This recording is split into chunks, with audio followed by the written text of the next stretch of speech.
I had seen people die before, but usually I saw people die from stabbings and gunshots. Never from like, someone getting punched in the face. But it's always kind of like that sad dad joke. Like I've always been kind of running from something. Yeah, that's why I run so much now. Like it was always kind of like trying to get out. I had aspirations to be something, right? I just didn't know what. Either got tackled or I got hit by a billy club. Something happened. I'm on the floor, then I'm in a cell. Dogs have always been in my life. Like, dog training, at least from my eyes, or at least from what I was around, wasn't like a profession. I wanted to help as many behavioral cases as possible because in our area, there was no one that dealt with dogs who had like severe aggression, like actual aggression. We're smarter, not harder, but you got to work harder and smarter at the same time. Yeah, you still have to work hard. And you're probably going to get bit at some point. Yeah, it's not if, it's when and how bad.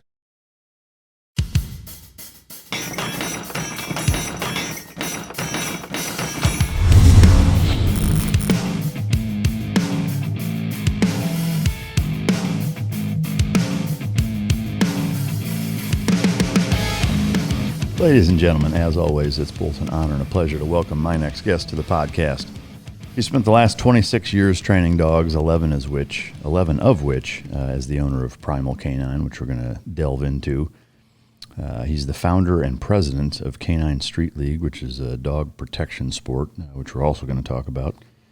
He's also a part of Valor Canine, which does support for human trafficking victims, providing dogs for them, which we'll discuss at length.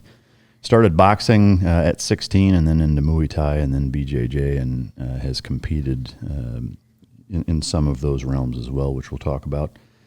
Not to be confused with the rapper, but can rap better. Ladies and gentlemen, welcome to the stage, Mike Jones. What's up, man? Thanks for having me. Yeah, thanks for coming. We've been talking about doing this for a while, and I've known who you are for a number of years now. But we never really crossed paths. And then when Rico passed away last year, you reached out, and I thought it was really nice of you, and just really helped out a lot. I mean, it's one of those things where you had your kind of flagship dog pass in a pretty similar time frame, and so just having somebody going through the same thing and being in a pretty similar position professionally, it was nice to chat with you and get to know you a little better, and now here you are on the couch. So I appreciate you coming. Oh man, definitely, and I super appreciate you reaching out when Bear passed. That was a tough time because we in the same year we lost like Marilyn, and that's where like the little heart tattoo on my face is, and then Bear, within that like almost like same year period, and you reached out. I was like, oh, it was like a big uplifting thing. I was like, okay, cool. At least you can kind of relate to somebody. Yeah, absolutely. What's the last full book that you've read? It's got to be a Seth Godin book. Actually, no. Breathe by one of the Gracies. Is it Helson? No. Hickson Gracie? I think so, yeah. Hickson Gracie, I read Breathe. Yeah. What did you take away from that? So I try to, I guess that's not the last one. The last one was the Goggins book. But I try to read like books that I can kind of either like relate to, find some form of like information to take away. Like, for example, like the Breathe book, him talking about how they were like, their whole upbringing was like about breathing, specific exercises, like the food that they would eat, like how the Gracies were like super into like no artificial foods, like everything was like either plant-based or, just like raw natural stuff, and just how Hickson would like breathe through his fights in order to get through, some of the, the crazier things that they would do. Yeah. So the breathing exercises I took away from that stuff. And honestly, I didn't read before that book. And it's funny you brought the book thing up, because before that, I didn't read any books for like, I want to say at least 5-6 years. Really? And then we were in San Diego airport and we got delayed. And I was like, you know what, screw it, I'm going to get off my phone. Yeah. And then I read that book. I almost read it like I remember being very like impressed with myself. Yeah. I was like, dang, I think I read a book like in a week. Yeah. And I bought like the Seth Godin book, and then I read like the 2 Goggins books and the Cam Hanes book. Yeah. And I was That's awesome. I was like, oh. Yeah.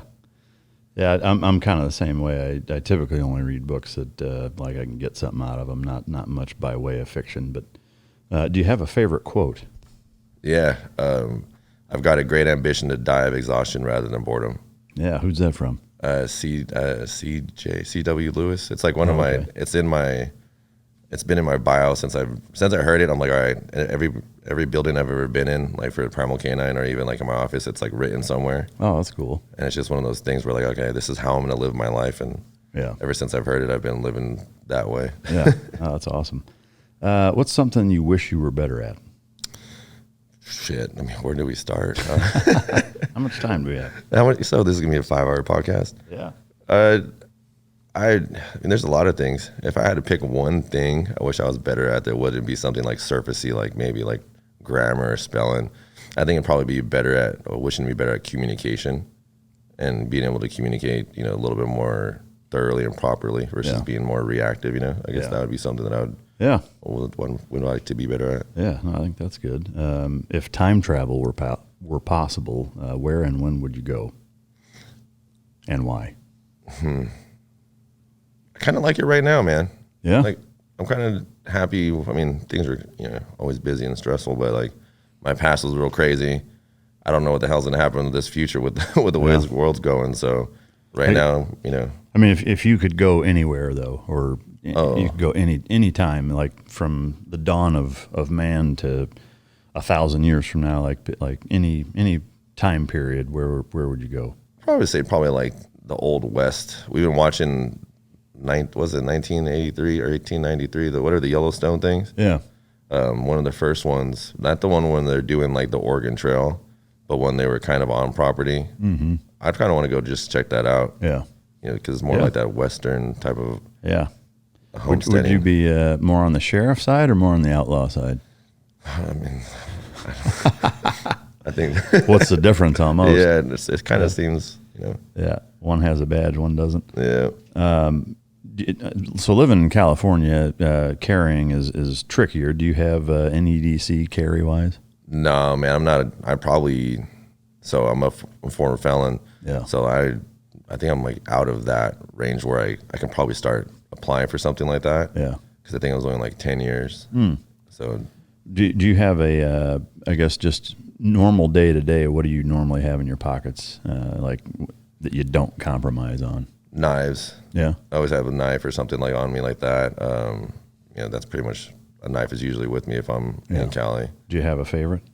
I have one that my daughter gave me. It's nothing like cool. super crazy. It just says like, to my dad's like, love you, thank you for everything. So I always keep that with me. That's cool. Your normal AM routine, what time do you get up and what do the first 3 hours look like? Usually it's 4:30 hard start times. Get up, take all my vitamins, break all the dogs, and then I run. If I'm on my normal schedule, I run nothing short of a half marathon in the morning, and then I'll do some a couple of AMRAPs and some like heavy bag work or lifting, and that's usually about the first 3 hours of my day. Yeah. 3 to 4 hours of my day. Do you eat after that?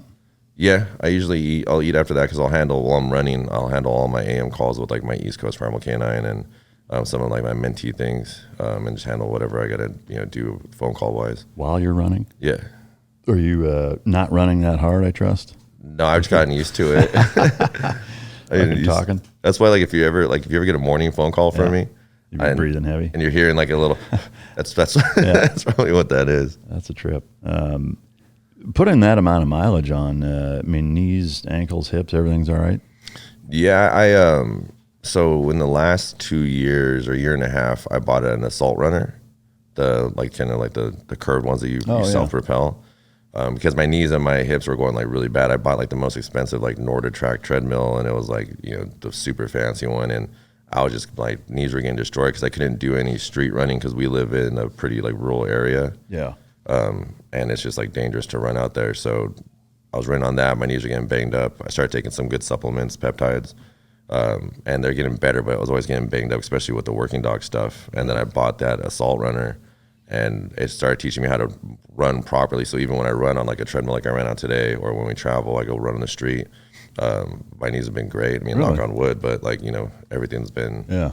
Assault runner is the name of it. Yeah, it's an assault runner. It's that little curved one that you propel yourself, but okay, it's worth every single dollar. Huh, that's interesting. You said it was dangerous to run where you're at. What is dangerous about it?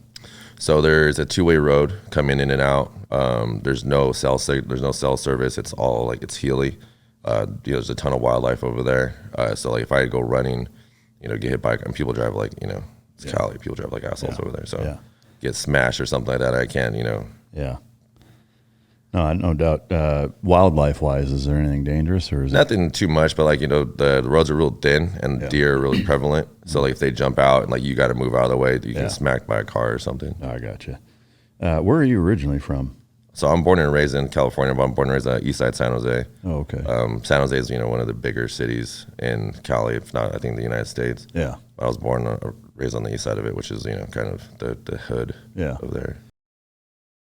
Guys, real quick, I've recently launched Patreon for the all-inclusive mic drop experience. This goes above and beyond just ad-free. Yes, you are getting ad-free episodes, but you're getting before and after bonus footage of myself and the guest in studio, in many instances outside of the studio, doing jiu-jitsu, dog stuff, car, motorcycle, recovery, fitness, lifestyle, all kinds of different things. All the different things that I have going on are included in that Patreon page. We're releasing content multiple times a day, every single day.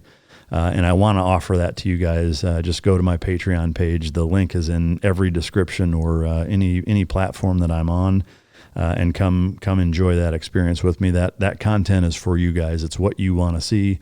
It's about you. It's about what world you want to peek into in terms of all the different things that I have my hands in, and we're bringing that to you guys just for you. And I want to take one quick second to just say thank you to everybody who already has signed up. Without your support, we couldn't do what we do for you. So thank you to you guys, and I look forward to seeing you in there. What are the two key components for canine success? That's effective training and proper nutrition. Fueled by Team Dog brings those two components to your family and best friend. The perfect nutritional balance that results in a higher mental acuity, energy, overall vitality, and even an improved appearance. Every product you will find in my company's store was born from the battlefield and not from the boardroom. Let my life's work help you become your dog's hero. What was it like growing up there? Can you kind of walk us through your childhood as far as siblings playing any sports? What the family dynamic was like? So my mom was a single parent. It's kind of like the typical East Side story. So single mom. We lived with her grandpa. And then her dad, my grandpa, and we lived in his house with their siblings, and their siblings each had children. It was pretty chaotic. My childhood is, I've talked about it before. It was pretty nuts. My grandpa was a severe alcoholic. My aunts, well, some of them were, addicted to drugs, and the stuff that comes with being addicted to drugs, things get a little bit wild in the house. Yeah. So since the memory, my first memory was all like pretty much like violence of some sort. My grandpa either flipping out, my aunts trying to beat up my mom, just a lot of crazy things. My mom and I shared a one bedroom in that house, and we were lucky enough to have the one that had wasn't like a bathroom like with a shower, just like, toilet and sink.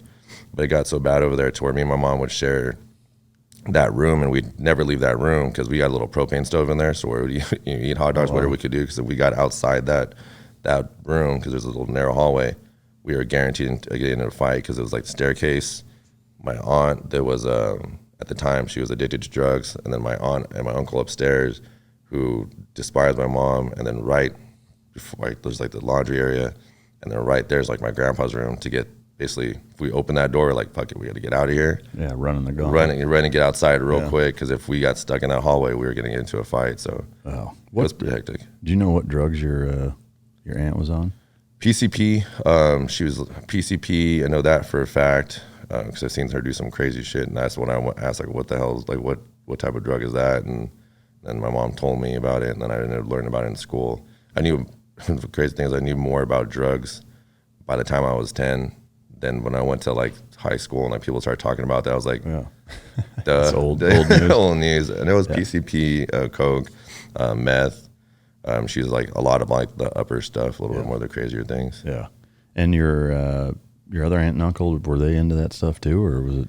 No, my uncle was kind of, since I knew him, he was kind of like a beaten down guy. He's still lived in the same room. I don't talk to the family anymore, but lived in the same room his whole life. Yeah. My aunt, who was the older one, was I don't know what she was on. I don't know what she had any real problems, but she was they were kind of like rough people.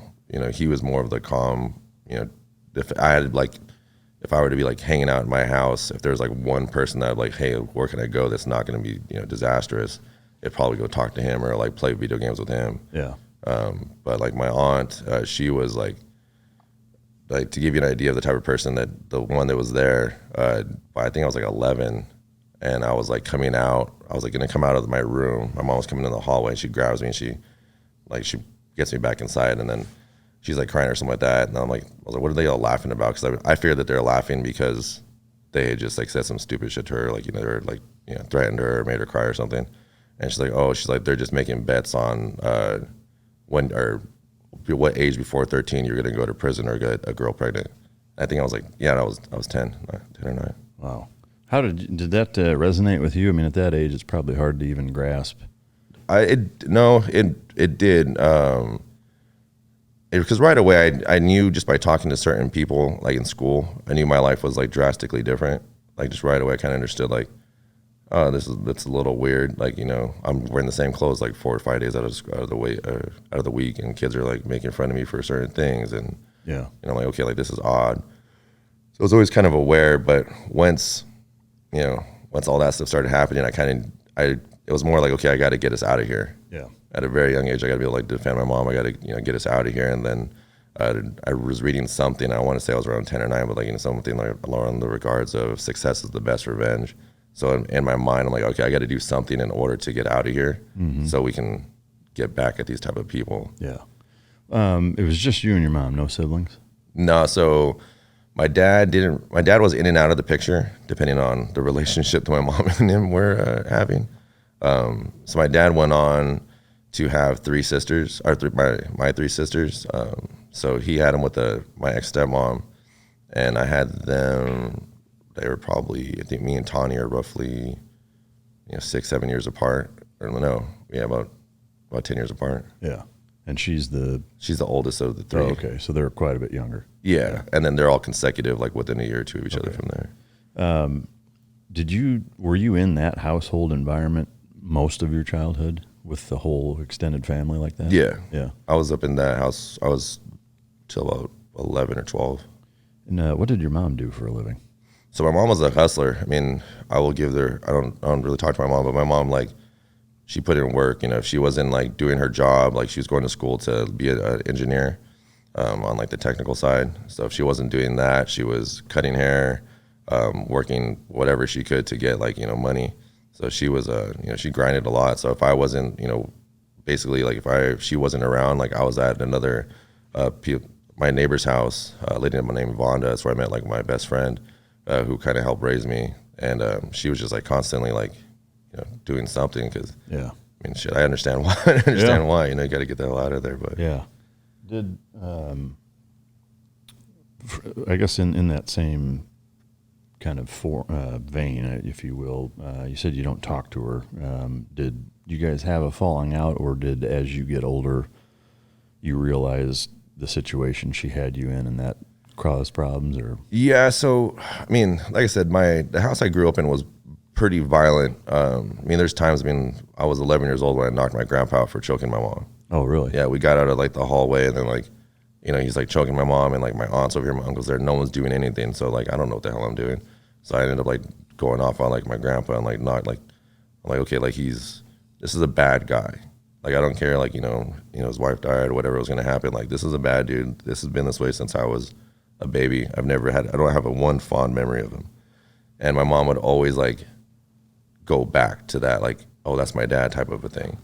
And putting me in this consistent environment, not even myself, but like my cousins too. Like my cousins, I was really close with them because I'm the oldest of all my cousins. So having like putting them all through all this, like they're going through these abusive, like my level of abuse I went through was probably a lot less than what those guys are going through. I know one of my cousins, I could hear him being yelled at or smacked or hit like every single day, like in my room. My other cousins, their mom was on drugs, so like they're getting like, they're in and out of child services, they're out of group homes. My aunts are taking care of them, things that are happening. Their mom's in and out of jail. So I mean, there's a lot of stuff going on, and like I'm, as I grew older, I'm like, like, why do we keep reassociating with these people? Like, my mom eventually got us to get, got a condo on her own. And, then my grandpa got sick. And mom just kept going back. And every single time we go back, like, there's fights. There's constantly fights, like, always fighting. Mm-hmm. And then I was just finally, I got older. I started distancing myself a little further. I mean, and granted, like, I was not a perfect child whatsoever by any means. I was a bit of a POS, but I was just trying to do whatever I had to do at that time. And as I got older, as I had a daughter, I started thinking, like, why would you put your kids in that environment? Like, if anything, like, so I immediately, once Ivy was born, I started seeing everything, and, like, I just cut ties completely. I was like, you know what?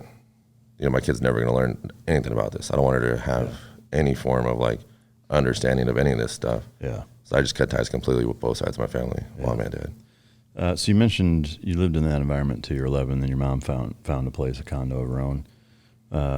From 11 until you started boxing at 16, did you get in a lot of fights? Did you get in any significant trouble that caused big problems in that window? Yeah. So while I was living in that household in Eastside San Jose, I was out and about a lot because I didn't want to be inside, and I was just, like, constantly either running around with my friends, riding bikes.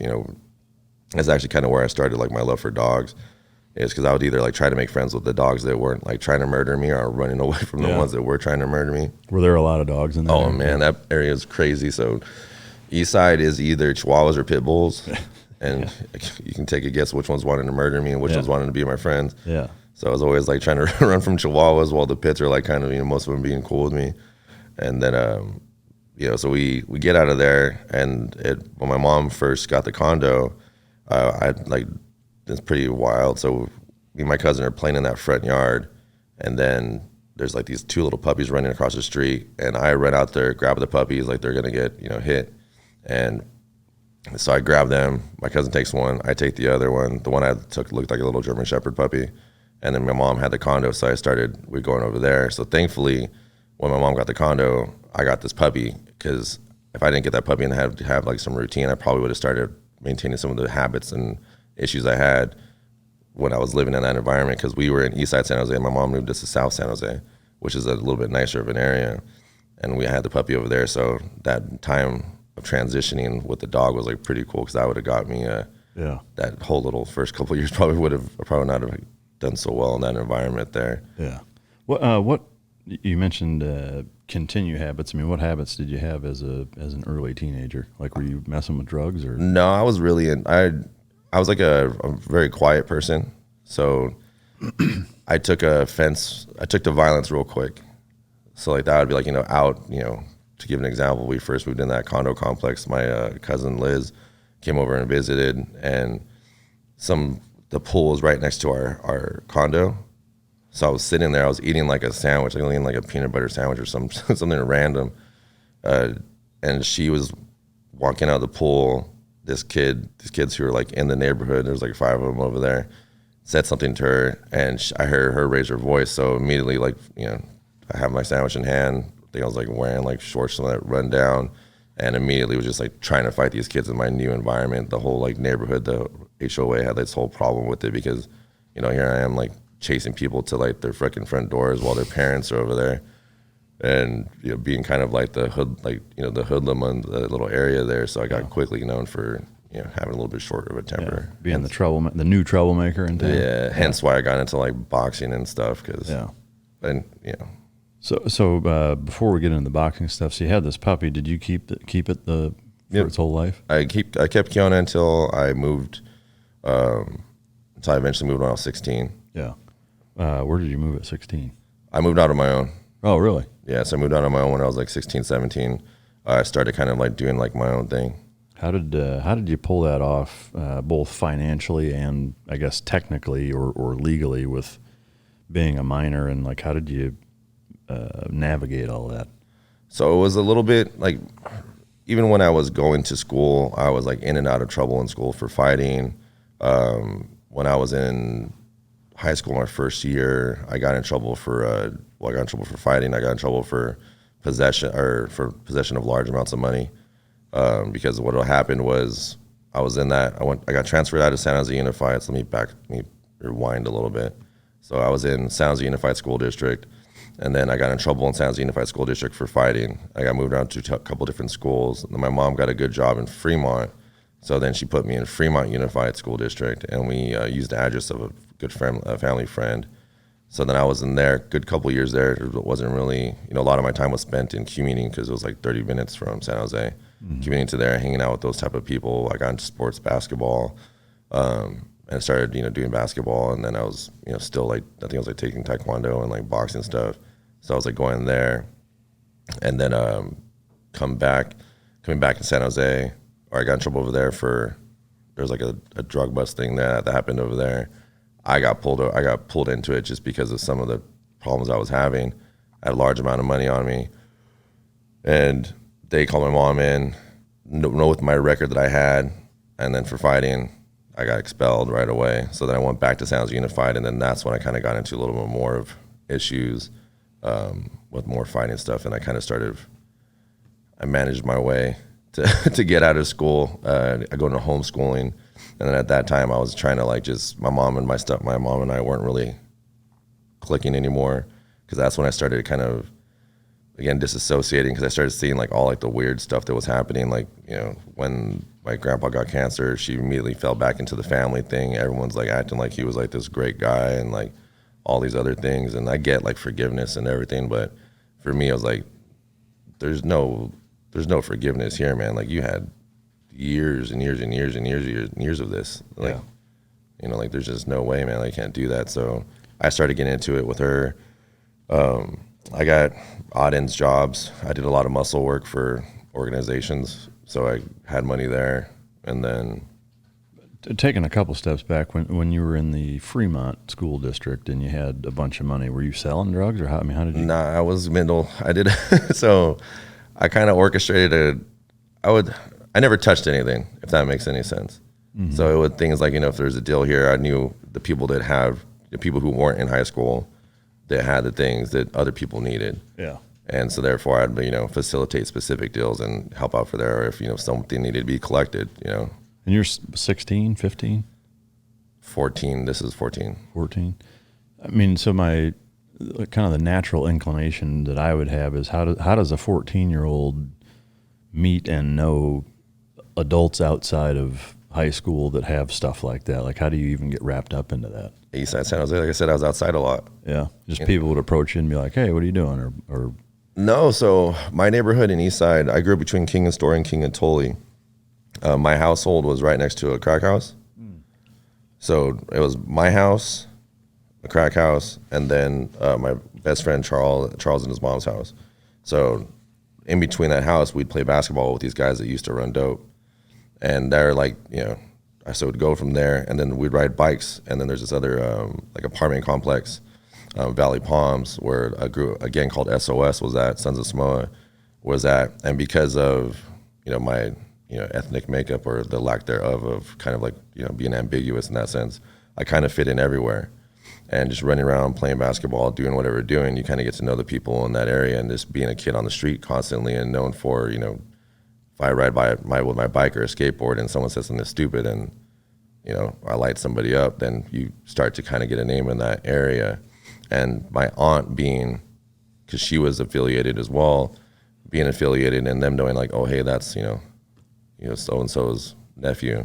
Yeah. And then you get kind of brought into that. So you run a couple things on your bike, you hit a couple people up, you do whatever you got to do at a young age, and then you just start to get looped in. So when I kind of joked about it earlier, I knew about a lot of drugs before I even went into high school at a really young age. And I knew a lot about certain things before I went into, what people in high school, 14-year-old would know. Yeah. So at 14, I was essentially operating like I was a 20-year-old person. Yeah. When you say you got in trouble for having a lot of cash, do you remember how much cash it was? Yeah, it wasn't that much. It was $500. Oh, okay. But just as why does a high school 14-year-old have $500? Yeah, I mean, like I said, I was kind of an asshole too. So it's I understood. I was like, okay, Yeah. I was like, I understand. I didn't even fight with it. I was like, yeah, I mean, you're right. I mean, I was never the person that got in trouble that would be like, I'm sorry. I'm sorry. I'm like, I get it. I'm sorry. You know, it's like I get it. Like, you know, my apologies for doing whatever I did, but I had to do what I got to do. It's like you're doing your job, I'm doing my job kind of thing. Yeah. All right, so you go back to San Jose, and then it starts to escalate a little bit. Can you, I guess, speak to, in the same level of detail, kind of how it got to that point as you got 15, 16 years old? So I got older, and things kind of changed for me. Like, it was a weird point in my life when 15, 16 years old. I was kind of mixture of friends, not really having any consistent friends because of the moving. Friends I did have were getting locked up, you know, like doing certain things. Like, you know, I did community service work. I got, you know, my own little times in juvie for fightings and all these other things. But, like, you know, some guys were actually going away. And then I went to San Jose, reconnected with my friend Charles, and then things were kind of going pretty good. I was doing like football, you know, trying to get into football with him because he was a main, like I was like, you know, from our area, he was like the guy that like got out. You know, he was the one that did all like the football stuff, was, you know, being scouted after in baseball and football and like basketball. So he was the guy that was like getting out. So I was like, okay, let me just, you know, try to follow, let's do what he's doing. So I got into football, started doing fine. And then I can't remember how it all kind of started like going south for me, but I do remember like some stuff was happening between me and my dad. Like we were starting to talk again, and then he started doing like shady stuff, like stepping out on my stepmom, and then my sisters and my mom were like tripping out.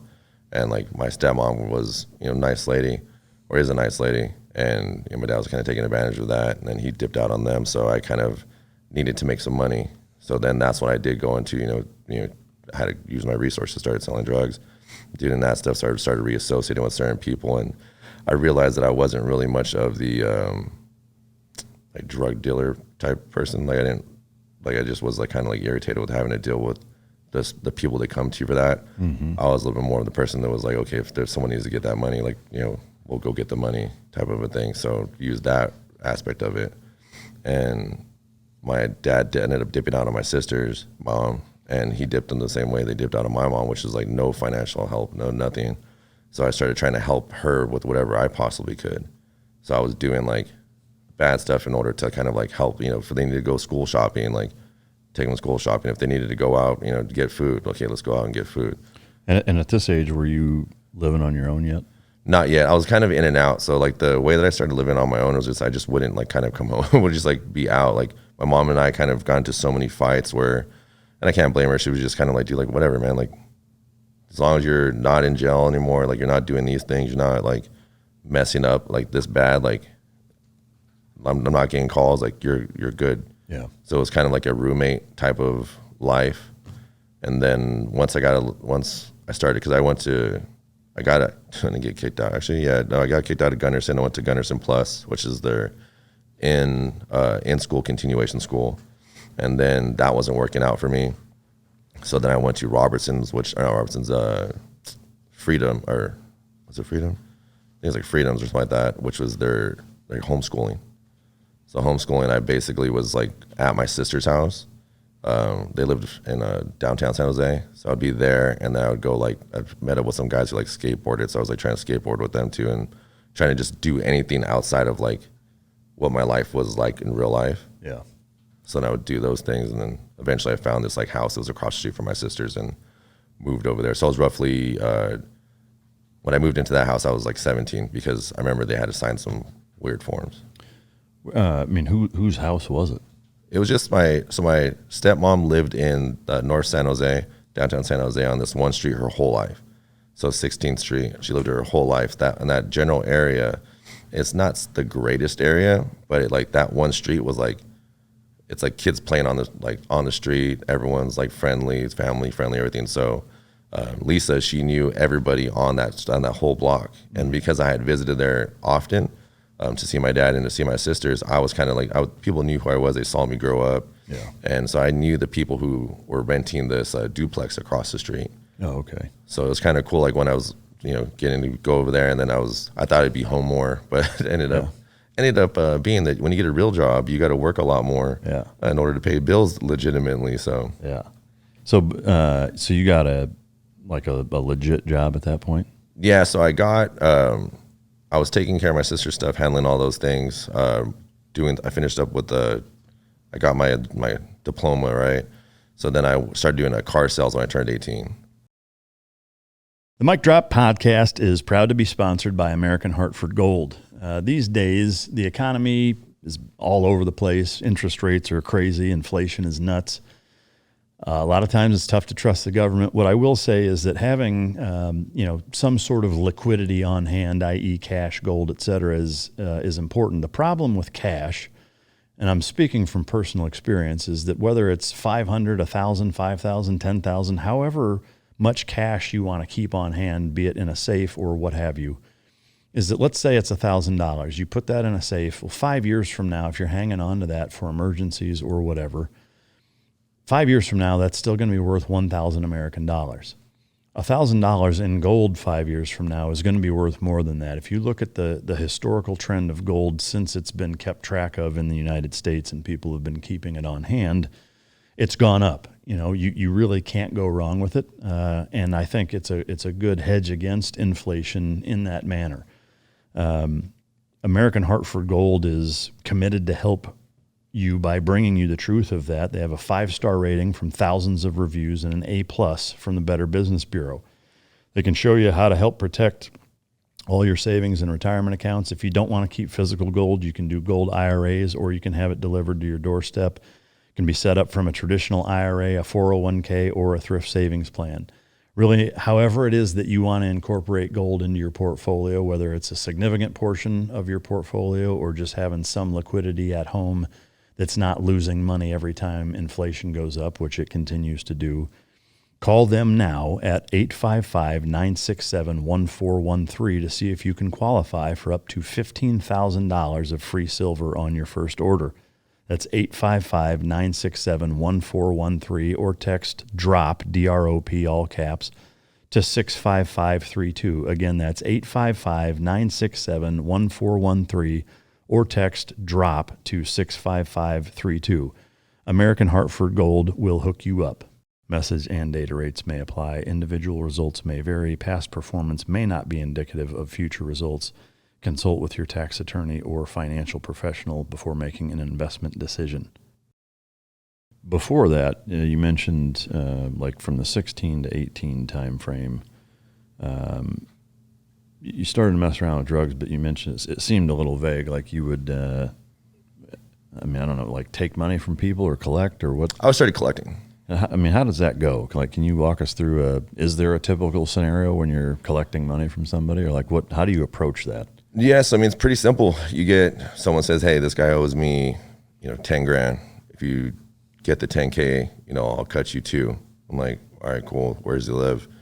Okay, you find out what their schedule is. You watch them go from A to B, see what's going on for a few days, and then you just catch them when, they're not necessarily super aware. I'm like, hey, you owe this person money. Okay, yeah, okay, we need that. And then you just kind of, without incriminating myself, you take, well, you kind of miss the statute of limitations, that's right? True. Yeah, no, like sometimes you got to use force, and, I wasn't opposed to using force. I'm not really good with words. So at that age, I wasn't not as talkative as I am now. And it was just more like, you owe the money, you don't owe them, you're not going to pay the money. Okay, well then something has to happen to you. And then would you take weapons with you, or? Not really. Yeah. I have to take a couple guys with me to make sure they got something in case someone does. But for the most part, I didn't really operate with weapons. Yeah. Did you ever have people that would be like, fuck you, I'm not giving you anything? Yeah. That was my favorite ones. Yeah. I'm not like super giant, like I'm not like a, this monstrous person, I've been kind of, actually at that time I was smaller than I am now, actually about 200 some 190. Yeah. So I would just show up. So a lot of the reasons why I was able to get the money that I had, it just in those general circles, just out of reputation. Yeah. People knew who you were. Yeah. People understood who I was and like what was going to go on. And then you show up and you're kind of like, they're like, okay, well, okay, I got this much money. I'm like, okay, well, that's not going to do it for me right now. So I need this. And then if they don't listen and they do say, fuck you, or they do pull something, then, you got to, one, if it's a gun, like, obviously you kind of read the situation, and in that, prior to going to that person, you understand like, oh, do they got guns? Yeah. Do they got, like, are you sure they have them? And then you make sure you catch them at a point where they're not going to be able to grab something. Yeah. Did you ever have guys that got the better of you in those circumstances? No, I did get jumped once. Yeah. That wasn't like super fun, but Yeah. it was more of like I was unaware of I was, again, when I talked about acting and communication, not reacting to certain things, I was already kind of in like in a mental state where I was like angry. So I did something out of my normal character. Would it be like to strategically go and do this? It was just more approaching somebody at a party. Oh, I gotcha. And then I'm just like, I was just angry at the time, I was just like, dude, like I got to get this frustration out somewhere. Yeah. And they're like, oh, hey, and it wasn't even for like any like real form of like payment. It wasn't like, oh, I'm going to make a few $1,000s here or, I'm going to make, get something bigger. Right. Yeah. It was like a few $100 and me just acting agitated and then go over there and didn't even approach it the right way. And then it ended up getting like jumped by like 5 guys and I ended up making my way out, but by no means necessary did I win that altercation. Yeah. The people that would hire / contract you to collect, were these all people I would assume that you trusted enough that they were telling you the straight scoop? Or, I mean, because one of the things you run into overseas when you're working with sources is people like, they don't like this family, like this clan doesn't like this clan, or this guy doesn't like this dude, or, whatever. And so they would feed us bogus information, be like, hey, he's a fucking bomb maker, when he wasn't. But we would go raid their fucking house, and then, he'd either get, nothing good would happen, we'll just say that. Were there ever instances of people using you to fuck with people they didn't like you and they didn't owe you money, or the guy'd be like, I don't know that motherfucker money, like what? It's, yes, but you kind of read the situation. I think it's what you're dealing with is vastly more complicated, right? Like me, if I see a dope head, like I know that's a dope head. Yeah. If I watch somebody for a certain amount of time, like you can see like, okay, like, yeah, this dude's a shitbag. You're kind of, people start to develop understandings. When the one stuff I wouldn't take, and this is why I didn't get shot, didn't get stabbed, none of those things happened, was I didn't get involved in like, any of like the gang stuff, because I operated, through certain, gangs or organizations that they would send me out to do certain things, but it was mainly to collect on certain things, whether it be a deal or anything like that. I would never get involved in any form of like, if Sons of Smoke had a problem with, these Vietnamese gangs, I wouldn't go in there. If a Mexican gang had a problem, I would never get that stuff, right? There would never be anything in that thing. They'd just be like, okay, like this guy, we fronted 5 keys, I need you to go get this. Yeah. Or this guy, stole this, I need you to get this, or whatever it may be. Yeah. In an instance where that, whoever you're collecting from just straight up doesn't have it, like even if you physically make them say, if I had it, I'd give it to you, I don't have it, like then what? You make them regret. Yeah. And then you leave them with something that they have to. You leave them with something, whether it be a medical bill or something, like, there has to be force shown so they don't keep doing that. Yeah. The way that I thought about it as a young kid was that if you're doing this, like you know the risk that you're taking. Mm-hmm. So then there's got to be some form of accountability to it. Yeah. Like, you're doing this. So like, and this might sound like ass backwards, but like I was thinking like, okay, well, maybe if I just beat this dude bad enough that he'll just like give up on this and like just get out of it. Yeah. Like that was like even some dumb thought process that I had, to justify in my own head all the dumb stuff I was doing, right? Like, yeah, that's interesting. Around that same time, you started boxing, like formally, right? Yeah, I started learning boxing through PAL, Police Athletic League. And how was that? Starting out and like already having been in quite a bit of fights, was it apparent when you started doing that that there's a whole different way to fight? I knew that I didn't know shit. Yeah.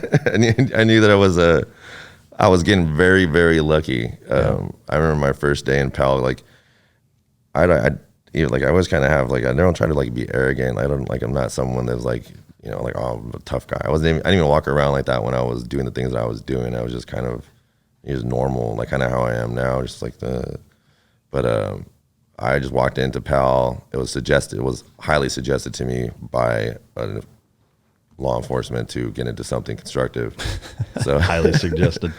It was really cool, man. The way that it got brought to me was I was back in the neighborhood, and on the street that I grew up on, there was a fire station. These guys were always really cool. They had like basketball games over there. They'd always invite us in, always try, because they knew the environment, right? Yeah. So they wanted to bring the kids in.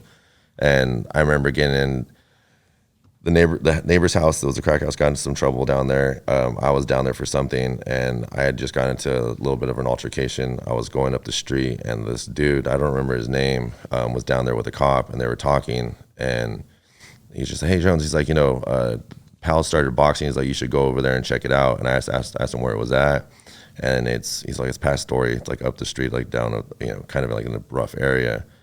And I was just like, all right, cool. So I'll go over there. And then the cop, he comes up to me. He's like, you really should go there. And I'm like, I'll take you there. I was like, yeah, okay. And I was like now? And I was, at that time I was taking buses. So I was like, cool. As long as you drop me back off on the south side, I'm good. So I went over there, and then I just started seeing people, I was like fascinated by like the speed bag, for example. Yeah. Just seeing something like that technical, and like seeing guys like hit mitts and everything, I was like really like intrigued by it. So then I stayed there for like 2 hours, just kind of watching certain things. I talked to a lady who signed me up because I didn't have, and I had money, but I didn't have like money. Like all of my money was like either going somewhere, like going to my sister's stuff, helping from there, or just trying to like normal day-to-day expenses, because I was trying, at that time in my life, I was like out of my house a lot. Yeah. So like I'd either try to get food or do something. So I was just like, all right, signed up over there, took some classes, got taken under, I don't say like got under his wing, but a guy by the name like Pinky Garcia, who was like the boxing coach. I never learned his full name, just a Hispanic guy who never really like, I don't think he really spoke English mostly. Was a guy named Pinky Garcia, and then he started teaching boxing stuff for me, holding mitts, having other guys hold mitts for me, heavy bag work. You do some like tournaments, like headgear, full tournaments, stuff like that. And I didn't learn a lot about technical boxing for the first like year of my life. I just learned kind of can keep my hands up, how to throw a proper punch, some basic footwork stuff. I always joked around like I kind of learned like Mexican style boxing, which was just walk. This is how you parry, this is how you block, this is how you everything's like right in front, and you go forward. So I learned a lot. I learned how to get hit a lot doing that stuff. Yeah. But I found it to be, once I got more into boxing, I got out of a lot of the other things I was doing. Yeah, I was just going to ask, was it, and it sounds like it was pretty apparent that being in that disciplined, physical, structured environment changed your mentality? Yeah, because it's just like a game. It's, if you're, like the first day you go to jiu-jitsu and like you're like, oh, I'm helpless. Yeah. like this. I'm woefully underprepared. Yeah, like it was one of those moments for me.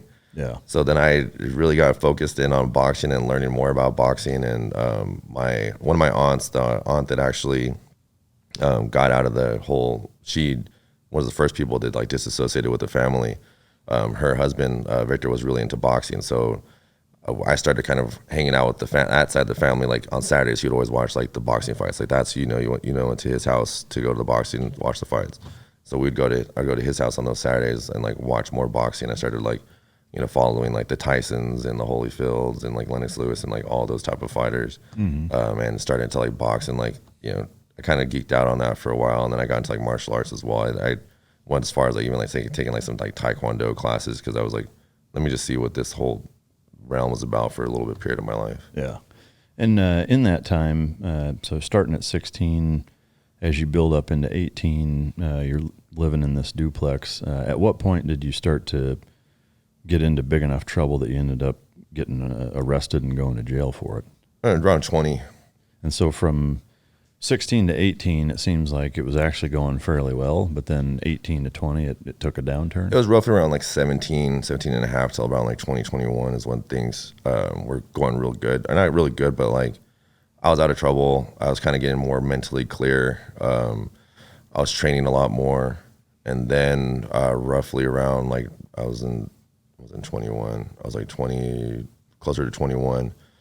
I wasn't doing anything. Like I, for example, like I never did drugs when I was a kid. Didn't drink. Never did. Like didn't touch the stuff at all, because I was around it so much. And then the one time I go to like a bar for like one of my friends from that previous life is like opening to go celebrate. I get into a fight with some people, which I ended up learning. It was like kind of like a setup for me. Got into a fight. I was like, because even when I got in trouble, like I wasn't like living in that world anymore, or slightly just like associative, not like actually doing things. So get into this fight. couple people don't make it out of the fight, and I get in trouble for that. So that's when I got locked up. I guess before that, generally speaking, as you were growing up, whether it was as a young kid, a preteen, early teen, did you have aspirations for anything? Like, did you want to be something when you grew up professionally? Yeah, I grew up and I wanted to play basketball. I really was a big Michael Jordan fan. Mm-hmm. I was like huge into like that thing, and I wanted to play basketball. I didn't really like football. Was kind of football. I liked the aspect of football because it was cool to hit people. Like that was my only thing. So I played like middle linebacker. Yeah. When I did play football, but basketball was really cool. I kind of got into like the entrepreneurial side of like just anything really. Like there was like my friend who was like a rapper like when I was a teenager, and I started looking at like how like producers like would make their money. So you see like, you know, the rappers and you see like the people like kind of above them, like, you know, helping them manage and do those things. So I kind of got into that for like a brief moment. But I mean, basketball was a big thing. Athletics were always kind of like something that I was prone to, whether it be basketball or some form of martial arts. Usually it was just boxing or like the taekwondo stuff or anything that I can kind of get my hands on.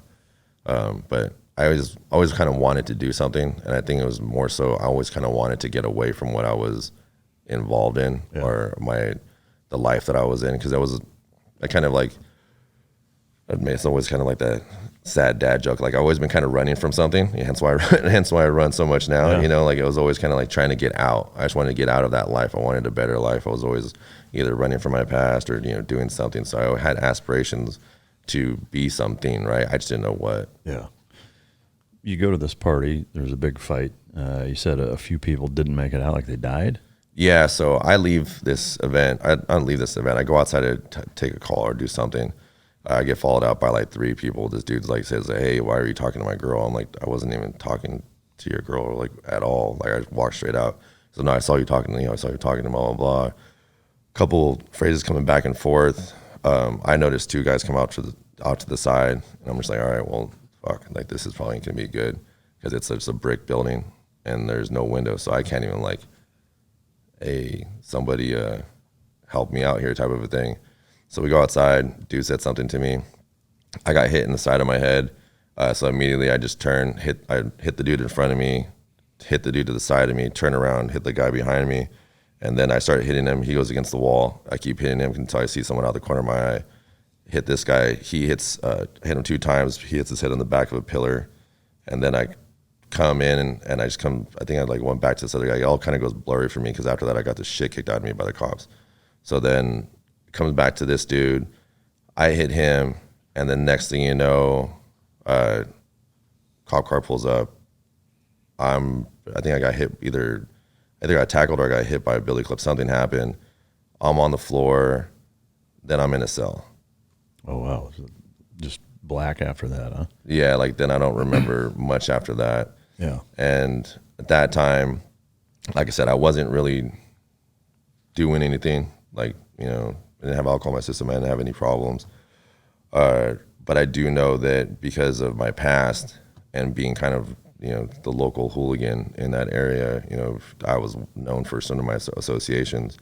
So I didn't talk when I was in there. I didn't say, you know, didn't drop names, didn't say anything like that. I got multiple offers to say certain things, didn't say anything. And I got what's called diesel treatment. Have you ever heard of that? No, I haven't. So it's an old school thing where they keep you awake and they transfer you from not cell to cell, but from one jail to another jail to a prison to another jail, and they keep you going. Basically, it's like you're constantly awake, and then you don't have a chance to settle, nor do you know like the time. So you kind of like go bouncing back and forth. And this is even prior to me being able to call my lawyer or call a lawyer. I mean, that shit's not legal. No. So I found this out later. I thought it was 2 days. It ended up being 3 or 4 days from what I found out later. Because I ended up getting my first call. I called Vonda, and then I got a hold of a lawyer, and then I called this guy, this dude who I'd known to helped out a couple of the other guys. And I called him, and I was just like, hey, man, I was like, this is what I remember. This is what it is. This is, you know, what I have for you, what money-wise you can go to my house here. This person will grab that for you. And I was like, I need help here because I don't know what's going on. Mm-hmm. And then he ended up, once he got involved, everything kind of communication went through him. And that's when like shit started they really started to fuck with me a little bit more. That's what the San Jose jail in downtown he used to have a place called the Rubber Room, and it's a no camera room. So I remember right after that phone call, I was gently escorted to said room, cuffed, and got a nice little refresher about talking. So got that happened. Ended up meeting with my lawyer. Not too soon after that, I got transferred out to Soledad, which is the state prison. And then in the prison, I got bunked up with a guy. I don't know if this is true or not, but the dude was like a pedophile or something like that, or had done something to a lady. So within my first night of being in Soledad, he gets taken out.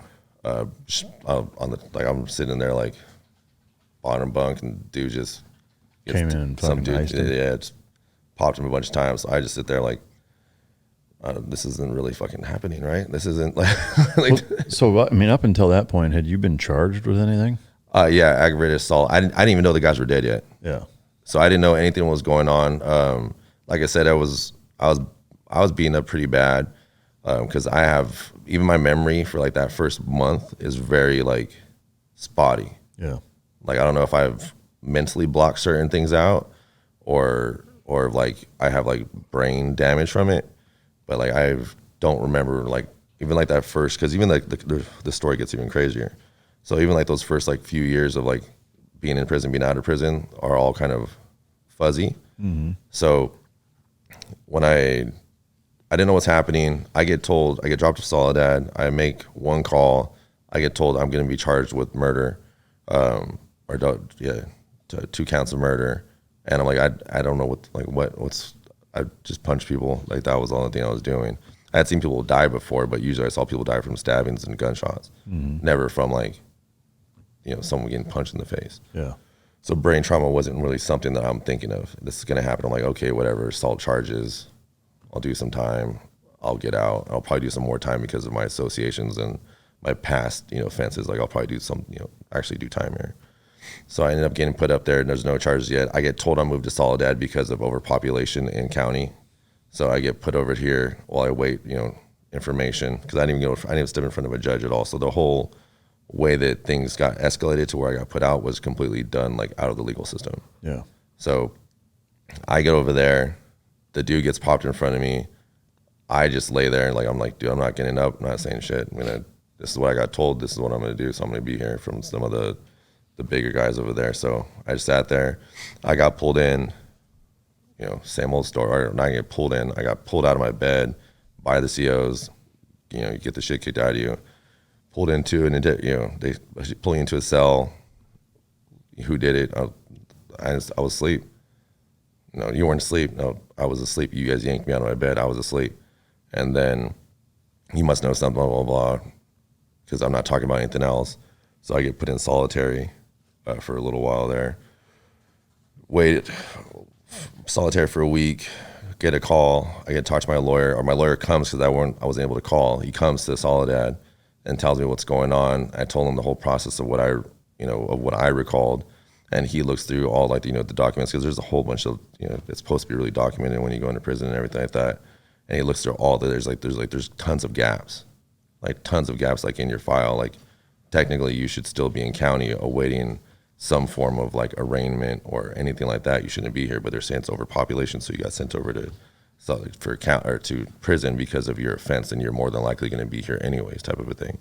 So I get put over there, and he starts looking at me. He's like, damn, he's like, you getting into fights here? I'm like, no. I was like, I'm getting my ass kicked here. I was like, what are you talking about? Like, well, there's a couple of documented cases where like, your cellmate, they're going to try to charge you with your death of your cellmate.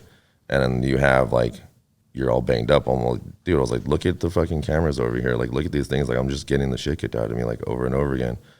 And he's like, why are you in solitary? I was like, because I didn't say anything. I was like, I was asleep. I didn't say anything. He's like, well, why didn't you say anything? I was like, because I'm not like, because I know what the repercussions are of that. Yeah, I'm not gonna die. Yeah. Like, there's no way, dude. Like at this point, I'm still hopeful that I'm gonna be out, like maybe in a year or something, until he drops this whole thing on me.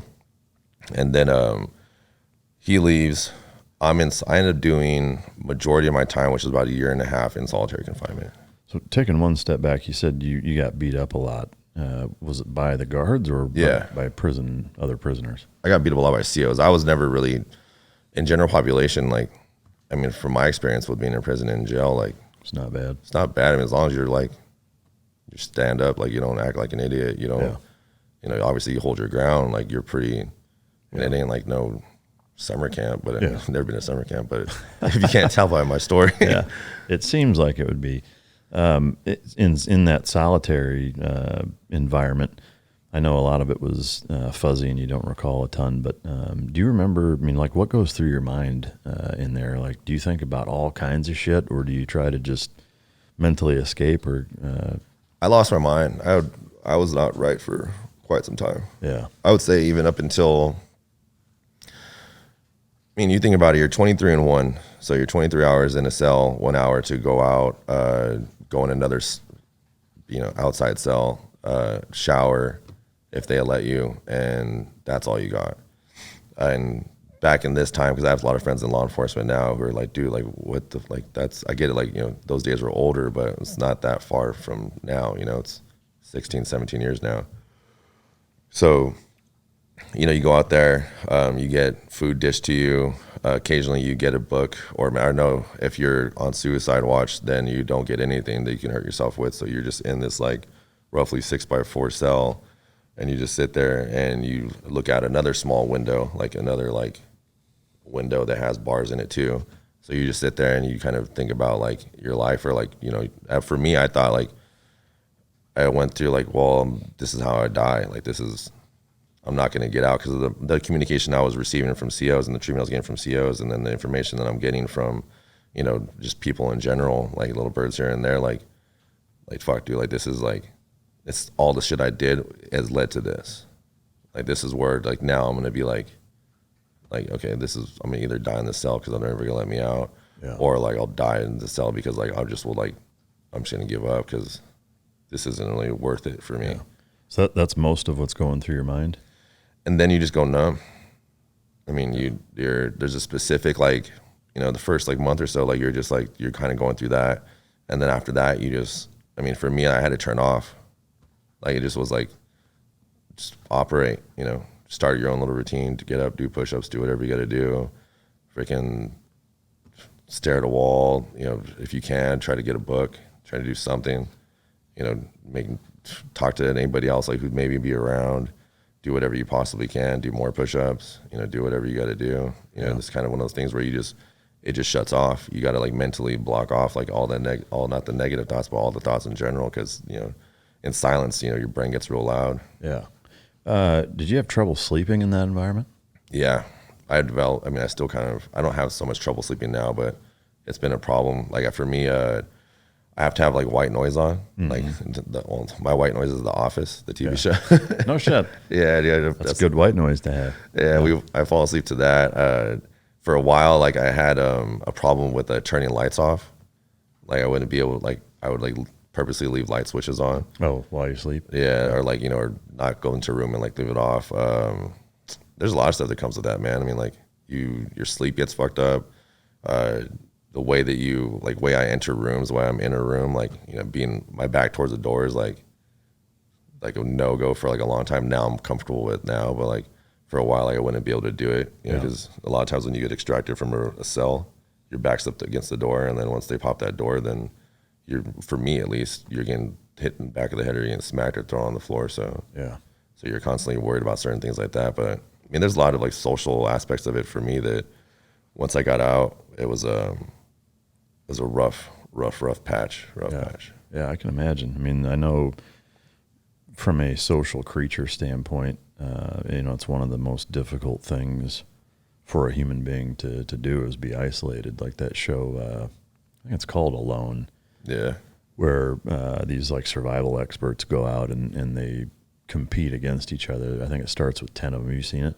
Yeah. Yeah. I mean, that show is really cool, but it also like, what's the most telling about the sociability of human beings and how important it is as a social creature is that's almost always what breaks them more than the environment, more than the lack of food, more than how cold they are. Yep. It's just being alone, or being lonely. And yeah, I mean, that's got to just wreak fucking havoc with your brain. You can see it too in their faces. Like you see like when they start to lose it. Yeah. Yeah. And and then since it's on camera, they start just doing squirrely shit. It's like making instruments out of weird stuff and singing and like jokes that they crack that it's like, yeah, there's this shift where they start to seem crazy. It's like the things that they think are funny and entertaining. You're kind of looking around like, the fuck is wrong with this dude? It's interesting though. Again, the psychology behind it. To me, that would be an effective way. And, military, we, have that done to us, for much shorter periods of time, but also, it's a technique used in interrogation and what have you also. But did you ever, not so much attitude, but did you ever get in fights with the COs? Like, did you ever kind of take a shot at the title with them, or was it just them being hard-handed with you? I eventually, so during the transition of like when I was in solitary, I'll listen, like if you're being cool about it, like I'm not gonna sit there and like try to like fight you for no reason. Like you're the one that's in charge. I'm gonna listen to you. Let's go ahead and do whatever you say you're gonna do. But when you're when all my human communication is consistently like you're a piece of shit, just fucking say this, blah blah blah, like all these other like derogatory things and like just being a jerk for like no reason when I'm obviously not contesting you in any form or fashion. And every single time we meet, like I'm gonna have a problem. Like we're gonna there's a problem every single time. So finally, there's one guy that I ended up having an issue with, and forever I'll always remember. This guy's name was like Hector. I ended up finding out who the guy was and like where he was at like after I got out. But this dude named Hector Lopez. This guy was a CO there, and he every single time it was always hit in the back of the head, because my head would be up or some weird reason. And then I come out. So finally, like I got cuffed one time, cuffed, turned around, hit, and then I got a chance to where he was in front of me, and I just headbutted him, and I put him into a wall, and I kept hitting him with my head, and then I got the shit kicked out of me. Yeah. But that was like the only time, and then I paid for that. Yeah, I can imagine. At what point during that process were you actually charged, and with what? So I actually got charged. The original charges. Funny thing is, I never stepped foot into court until the day I got out. Really? My lawyer handled everything. So every day there was a court day for me. I was in medical, for obvious reasons. So what happened was he went in. The amount of evidence that was withheld and not even disclosed was pretty much criminal. And he ended up discovering this guy's a crazy like lawyer. Like the dude is like, Better call Saul. I mean, there's stories I've told Aaron about like this guy, like where he's like pulled up like in his Benz. He's like, Mike, he's like, you bought this for me, like that type of guy. Like he's a partier. Yeah. But he would be like, he's like, it's criminal in the fact that there's no real evidence to it. That there was a video of the whole incident, and it was obvious that I was acting in self-defense, and I was weaponless, and they had weapons. Yeah. And the way that I got put into this prison and how I was treated in solitary and all the lack of documented evidence in regards to that. So it quickly got dropped from double murder to I ended up taking the manslaughter and then time served, and I ended up getting out on that. But then I because I did solitary, because I ended up doing solitary confinement, that's how they got me out in the short amount of time I got out. That counts for more than... Yeah. Do you know what the ratio is? I know it's time served in state prison. It's almost like 2 times, but solitary for double manslaughter, I think, which would have been like a 10-year term. I got like in 2 or something like that. Oh wow, so 2 like and a half. 5 to 1. Yeah, I think it's like a 5 to 1. I don't. Yeah. I just know that the day I got out because of the withholding of evidence, and then it was obvious that it was self-defense in it. But then because of some of what happened when I was in prison, and then just my assaulting of a correctional officer. Yeah. And whatever. I just basically, they're like, I will let you can get out right now. And I was like, I don't care what this has on my record forever, how long it is. I don't care if it stays on my record forever, as long as I can get out right now. Yeah. And that's what he ended up working. So I think I did like a few years of probation, which wasn't strict at all. I mean, easy. Like I said, I wasn't into drugs. I got into drinking after that, but it it was like I wasn't into anything else. So Yeah. I just took my probation and went on. Total time served was 2 and change. Yeah, 2 and some change.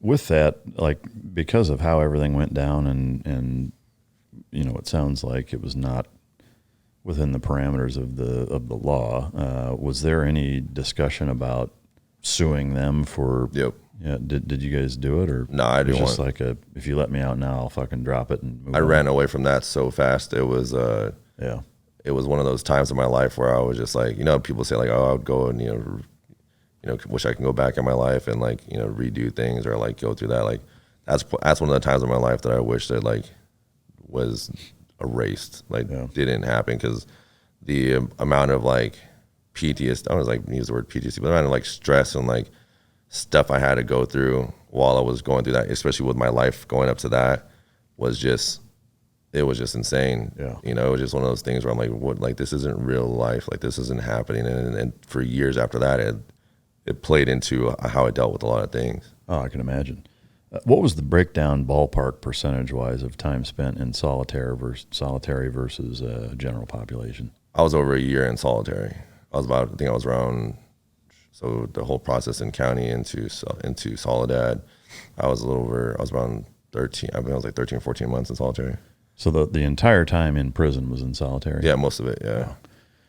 Was there any stereotypical aspects of prison that you see in pop culture, TV shows, movies, whatever, that are either strangely accurate or completely fucking bogus from your experience? From my experience, like there's like you don't got to worry about don't drop the soap. There's not really like, I didn't experience any of that stuff. Yeah. Nor did I hear about any of that. It was more of the way that I experienced it, and I felt like it was really relative to how my life was prior to that. As long as you treat people with respect and you understood your role and what it was, like you're fine. If you didn't go to prison for any pedophile shit or abusing women, like you should be cool with it, as long as you kind of hang with the crew that you're in. Yeah. If there's any form of gang problems, typically most prisons will separate those two things or isolate those populations. Mm-hmm. But for the most part, besides dealing with the COs,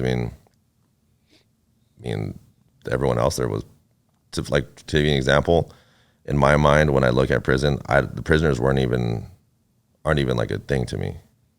Like they're a non-factor. They're a non-factor. Yeah. Like the things to me were the COs and everything like that. Those were like kind of like the ones that stick out. Yeah.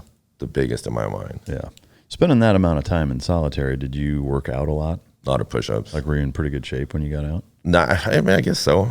I wasn't like in super good shape. Because you think about it too, like you don't get the best food. Some days they skip food. There's sometimes, for the longest time, like I would always have to have like a drink in my hand. Like up until recently, even now, like I constantly, if you notice, like I was like either grab like a drink and like constantly do that, because even you get withheld like water and stuff. So like cups, or you don't get a cup when you're first going to solitary because of the suicide risk and stuff like that. So then you got to wait for food and water. So I didn't even like eat the best food, and I'm blessed with a horrible metabolism. It's been that way my whole life. Anyone that knows me can vouch for that. So, eating cheese sandwiches and, whatever mush they piled down isn't the greatest, but I would say I was in pretty decent shape. I could do a lot of push-ups and a lot of squats. And do they generally feed you 3 times a day? They're supposed to. You're supposed to. The most I got were 2 times. Oh, really? Morning and night. Yeah. And what was there a typical meal? It's kind of like I said, the cheese sandwiches were pretty common. Like just white bread and yellow cheese? Yep, white bread, yellow cheese, a milk thing, and some water. That's like a meatloaf type of a thing, like that they got, and then your typical like peas and carrots type of a thing. Yeah. Any of the truth, again, from your experience? I know everybody's prison experience is their own, but like of making of wine and smuggling cell phones, Pruno. like all that kind of shit. So no, Pruno, yeah, Pruno's for sure. They definitely, that was pretty. I did experience that. Yeah. Did you try some? No, I saw it. I didn't. Toilet wine, bro. I was like, I know what happens in toilets. I'm not gonna. I was like, no. Yeah. But they were, they put it in the bag, and it's not fermented in there. Usually it's in a bag, and they put it all the stuff, mix it up, and then they hang it somewhere. Yeah. Yeah, Pruno is true. I don't know from my own experience, but I do know from people who I know who have been in prison, cell phones are pretty common, or were pretty common later. Yeah. Not so much when I was there, because I think when I was, when I was there, cell phones were pretty large, and I'm not too sure if you know how to get things into prison, but the prison wallet. Yeah. I don't know if you're putting a brick up your butt, for that one. Yeah, no doubt. When the times that you spent in general population, did the prison itself, inmate wise, naturally separate themselves by race? It's a lot of it's governed by themselves. Obviously, you got your woods with the woods. There's typically like white guys.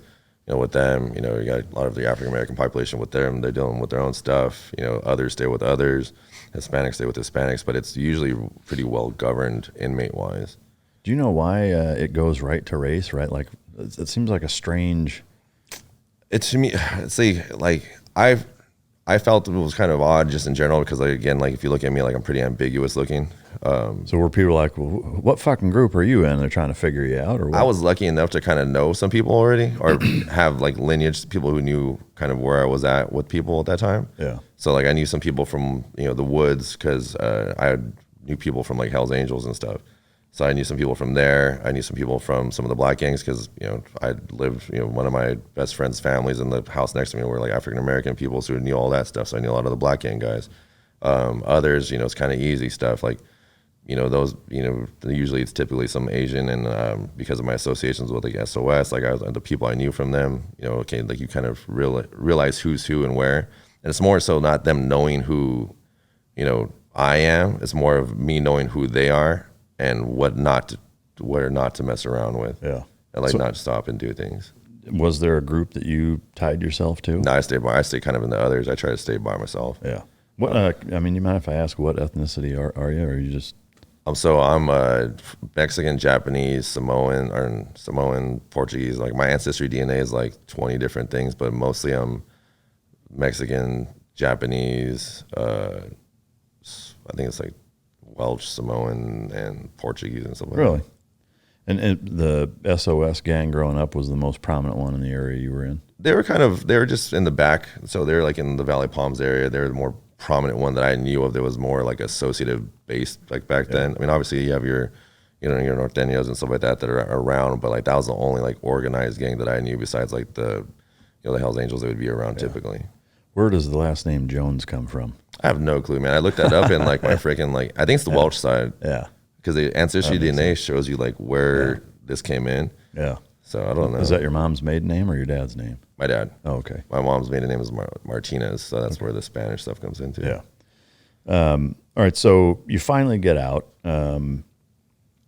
What was the very first thing you did getting out of prison? Very first thing I did, I'm trying to remember. I remember I got picked up. When lawyer picked me up, we went out, went to downtown San Jose. I think we went to go get food. And then I tried to start figuring out, okay, where am I going to stay? Where am I going to live? Because I didn't have communication with anybody.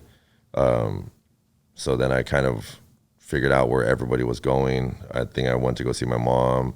I know I went to go see my dad. My dad was living in Hawaii. So I went to go see him, I believe, shortly after. And then I tried to find a place to live. Yeah. And then I ended up, I went back to my mom's, I think, for a little bit. And then I've found a place to live again on that same street. And then I went to, I just tried to figure out my life, really. It was just kind of a big, you kind of get out. It's when you close your eyes really hard and then you open up in the sun and it's all white and fuzzy. Yeah. That's kind of how it was for me for a month. Really? It was just more of I imagine, especially coming from being completely isolated for a lot of that time, was it overstimulating going out into public? Were you almost jumpy? I wasn't really jumpy. It was to me, because I shut everything off. I shut off a lot of emotion when I was in there. Because if your emotions, to be jumpy, you're gonna have to have an emotion to form it, right? You have to be alert. Yeah. To me, I was just kind of dead to the world when I got out. It was just more of whatever. Okay, cool. Obviously you're vigilant, you're watching certain things, but to me it was just more. I guess it was more protecting myself too, because I didn't want to show anything. So inside my head, I was very much alert and aware, but so almost on autopilot. Yeah, Yeah. that's pretty much like the best way to describe it. Yeah. Did you have either a goal or even a thought process as to what you wanted to do? It was more survive because got no money. Any money that I did had, I'd give it to my lawyer. So it was just more of like, okay, how am I going to do this? Like, what's the next move? What am I going to do? You kind of like just try to figure certain things out. I was able to kind of get like, normal job things here and there. Like I did car sale stuff. I sold vacuums, like for the Kirby vacuum. Yeah. Did things like that. I ended up, let's see, in the 20s, I think I started doing, I got into the gym again. So I started back with boxing, and then MMA was becoming something pretty prevalent there. And then my dad had a gym, or not, my dad was like a gym rat. So my dad would go to the gym, and then I started seeing these guys like doing like kickboxing and stuff over there. And there was a gym called Icons. It actually became a pretty big brand. So a gym over there called Icon, and then I started learning like mixed martial arts stuff, and I would float back and forth between like Hawaii and San Jose, and just kind of going back and forth training. And yeah. The Diaz brothers are from San Jose, aren't they? Stockton. Oh, okay. But that's not far, right? 2.5 hours, 3 hours. Oh, is it that far? Shit. Yeah. That shows you what I know about central to northern California, I guess, distance-wise. But one thing did you get in any fist fights in prison other than with the CO? No.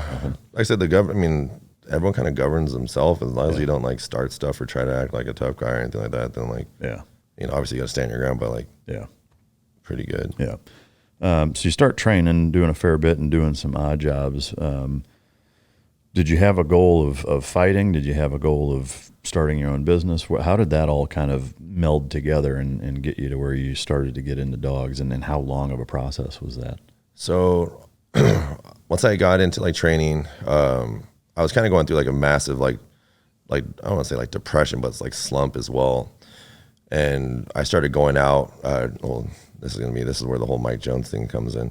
So I started going out like to like nightlife stuff, like clubs and stuff like that. And then I had some friends who had money, so we'd go out, and Mike Jones came out, the rapper, or he already been out, and I didn't really know about it. So anytime I would show up, everyone would do the who noise, or the word. So then I gained some form of, for some reason, some pointless popularity in that nightlife scene through that Mike Jones guy. Yeah. So I ended up a buddy of mine, Moni. I met him at a nightlife club called Cucini's at the time, just from going out again, super random and like out of like, just out of left field. And I would always come with my friends who had some, they were doing other things, so they got money, so they were buying bottles and everything like that. And again, I'm a super introverted person. I don't really go out. I don't do things like that. But I would go out just because it would be something to where, when you come from the life I had, and then you go out and like, you can go drink and you have a good time with your friends. It's like a stimulant. It's like, like a relief from something, or something where I don't have to think about all this other crap that's going on. And because even fighting for me and training when I got out of prison wasn't what it used to be to me. Really? It was just like, okay, like I'm training, it's almost like I kind of lost, like it almost kind of dimmed the fire a little bit. Mm-hmm. Like now I'm getting my ass kicked just to get my ass kicked type of a thing. So it was not as enjoyable. It was just like, meh, like, yeah. It made me angrier in that sense. Really? And I was trying to I was frustrated. Yeah. Like it was just kind of it was just like a weird, like mellow middle of the line, type of a thing. Did you keep doing it to hope that it would subside, or did you keep doing it because it just seemed like the right thing to do? Or I guess why keep doing it? It was more so just because I was just like, I got to do something, like this is what, and because I went through this whole period of my life during that time where I was just like, well, shit, I guess the only thing I am good at is like punching people and doing these things, right? So might as well just keep doing this. Yeah. And hopefully it'll subside, or like something will come to fruition. And at that time there wasn't a lot of people talking about like or at least the circles I was in. There wasn't a lot of time where people were talking about like, oh, hey, when you come out of like prison, there's no like guidebook on how to get out of solitary confinement and getting the crap kicked out of you and being facing life for the last You're a couple of years, right? And saying you're going to be here forever. How do you live your life, right? Yeah. So I go out thinking like, all right, well, go train, try to figure something out, do those things. But, going into the nightlife thing, I started getting this like stimulant of being out. Like dopamine hit. Yeah, like those, right? And like, it sounds funny, but when you go from all the other stuff and like people say like, they do the Who Mike Jones thing and it's like, oh, and finally someone's actually saying something positive, whereas the past, 20 something years of my life has been all negative. Yeah. And then you get those things, like you kind of enjoy those things. So I got kind of sucked into the nightlife thing where I ended up doing like helping out with like nightlife marketing and promotions and oh, that's cool. And helping with some club things through a friend of mine, Steven Renteria, Shmi. And then we started doing like our own like nightlife. We had our like promoter things, and we did pretty well. Like that time in San Jose. What year was this? What year did you get out of prison? It wasn't years. It was I know it was 22 and a half. Oh, 20, okay. Yeah, 23, almost the 23 range. Because I know when I was 24, 25 is when I was doing the nightlife things. Okay. And how did that go from doing that to ultimately getting into dogs to the level that you are? So dogs have always been in my life. Like no matter what, I've always kind of done dog stuff, whether it be like friend has a dog, helping them with their dog, just watching, trying to, at that time there's no, remember like the Britannica Encyclopedia or whatever, that one, the thing you plug into your computer. Yeah. Like looking up dog breeds, doing like stuff like that. Always in something with dogs. And in my nightlife run, I guess, I met my ex-wife. And my ex-wife had a friend who knew a guy named Terry Macias. And Terry Macias was a world champion, like Schutzen trainer. He's been all around in that world. So Terry took me under his wing to become like a Schutzen helper. And when I started learning about Schutzen, it was crazy because Schutzen when I learned the original dog training, I learned in a shelter, and it's all positive reinforcement. So it's nothing like crazy, like high technique positive reinforcement like that you see now, but you learn the general timing of luring, marking certain things. So then I learned Schutzen, and that's, hardcore, yanking crank style. So I remember seeing the first time they're training, I'm like, is this legal? Like is this like, and you see your first hard dog, like, real like hard Schutzen 3 IPO with like world champion. And I think back then still Schutzen, like you see these freaking gnarly dogs come out and like they're like looking at their handler like they're gonna eat everybody on this field. And I was just immediately like, how can we do this? But then at that time you don't, dog training, at least from my eyes, or at least from what I was around, wasn't like a profession. Yeah. Like, or at least it wasn't like there was nothing really saying like there was like a profession to it. So it was always kind of been around, and I was always kind of messing around here and there while I was doing that. Yeah. Was there a turning point where even working with him and training under him, where you decided I want to do this professionally, and you stopped fighting around that time? And you also, when did you have your daughter in relation to all of this? So I was doing the nightlife stuff. I was training at Fairtex in Mountain View, learning jiu-jitsu. That's when I was first learning jiu-jitsu. I was living in a house full of like tattoo guys, hence why I have a bunch of tattoos. My buddy owned a tattoo shop, Ralph. It was Players Inc. So I was training, doing nightlife stuff. I'd met my ex-wife, and then met with Terry. Got out of the tattoo house, pretty much got out of the nightlife stuff, and then got like a real job, still training jiu-jitsu. And then the place I lived in was in South San Jose, and off of a street called Jafrida, and it was the condo we had was next to a place called Springdale Kennels, and it was like just like this like normal daycare, right? So we were there. We got a pit. Her name was Marilyn, and she was crazy ass dog, crazy little pound pit, and she was so funny because she the first day I picked her up from the shelter, she tried to kill me. Like legit, like she was a puppy, but she was sitting in the back seat of my car, and I'm driving her to go see my ex-wife, and she jumps from the back seat of my car, and I had this like old like beat up BMW, and she drove it, and she jumped from the back seat into my lap, and we're on the freeway, and we almost went into like the fucking center divide. But I was like, man, you're going to be fucking man. So I put her in the back. And then, long story short, there's no place I could take her. And my ex-wife was like really much like not into the crate training things or listening to listening to that stuff. So instead of like dealing with all that, I take her to Springdale. Yeah. And then that started forming a relationship with them because I started helping them. They're a place that never turned away dogs. So when they never turn away dogs, people would just leave dogs there. Yeah. So I would go there after my job. What was your job? I was marketing for of office furniture for them. Okay. So like I used to sell things like this in cubicles, or do marketing for that. But so I would do, after training in my job, I would go to Springdale Kennels, and then I would help them with their dogs and get those dogs adopted. And then at that time, my ex-brother-in-law had a gym called IMC, so I was partners with him in his the IMC Survival Center, in his gym, teaching boxing and grappling. So I was teaching, working, and at Springdale, and I don't want to say I was getting burnt out. I think I was just more burnt out with like, I guess like the social element, or the social requirements. Yeah. That happens when you're in a relationship. Yeah. So like, there were just certain things.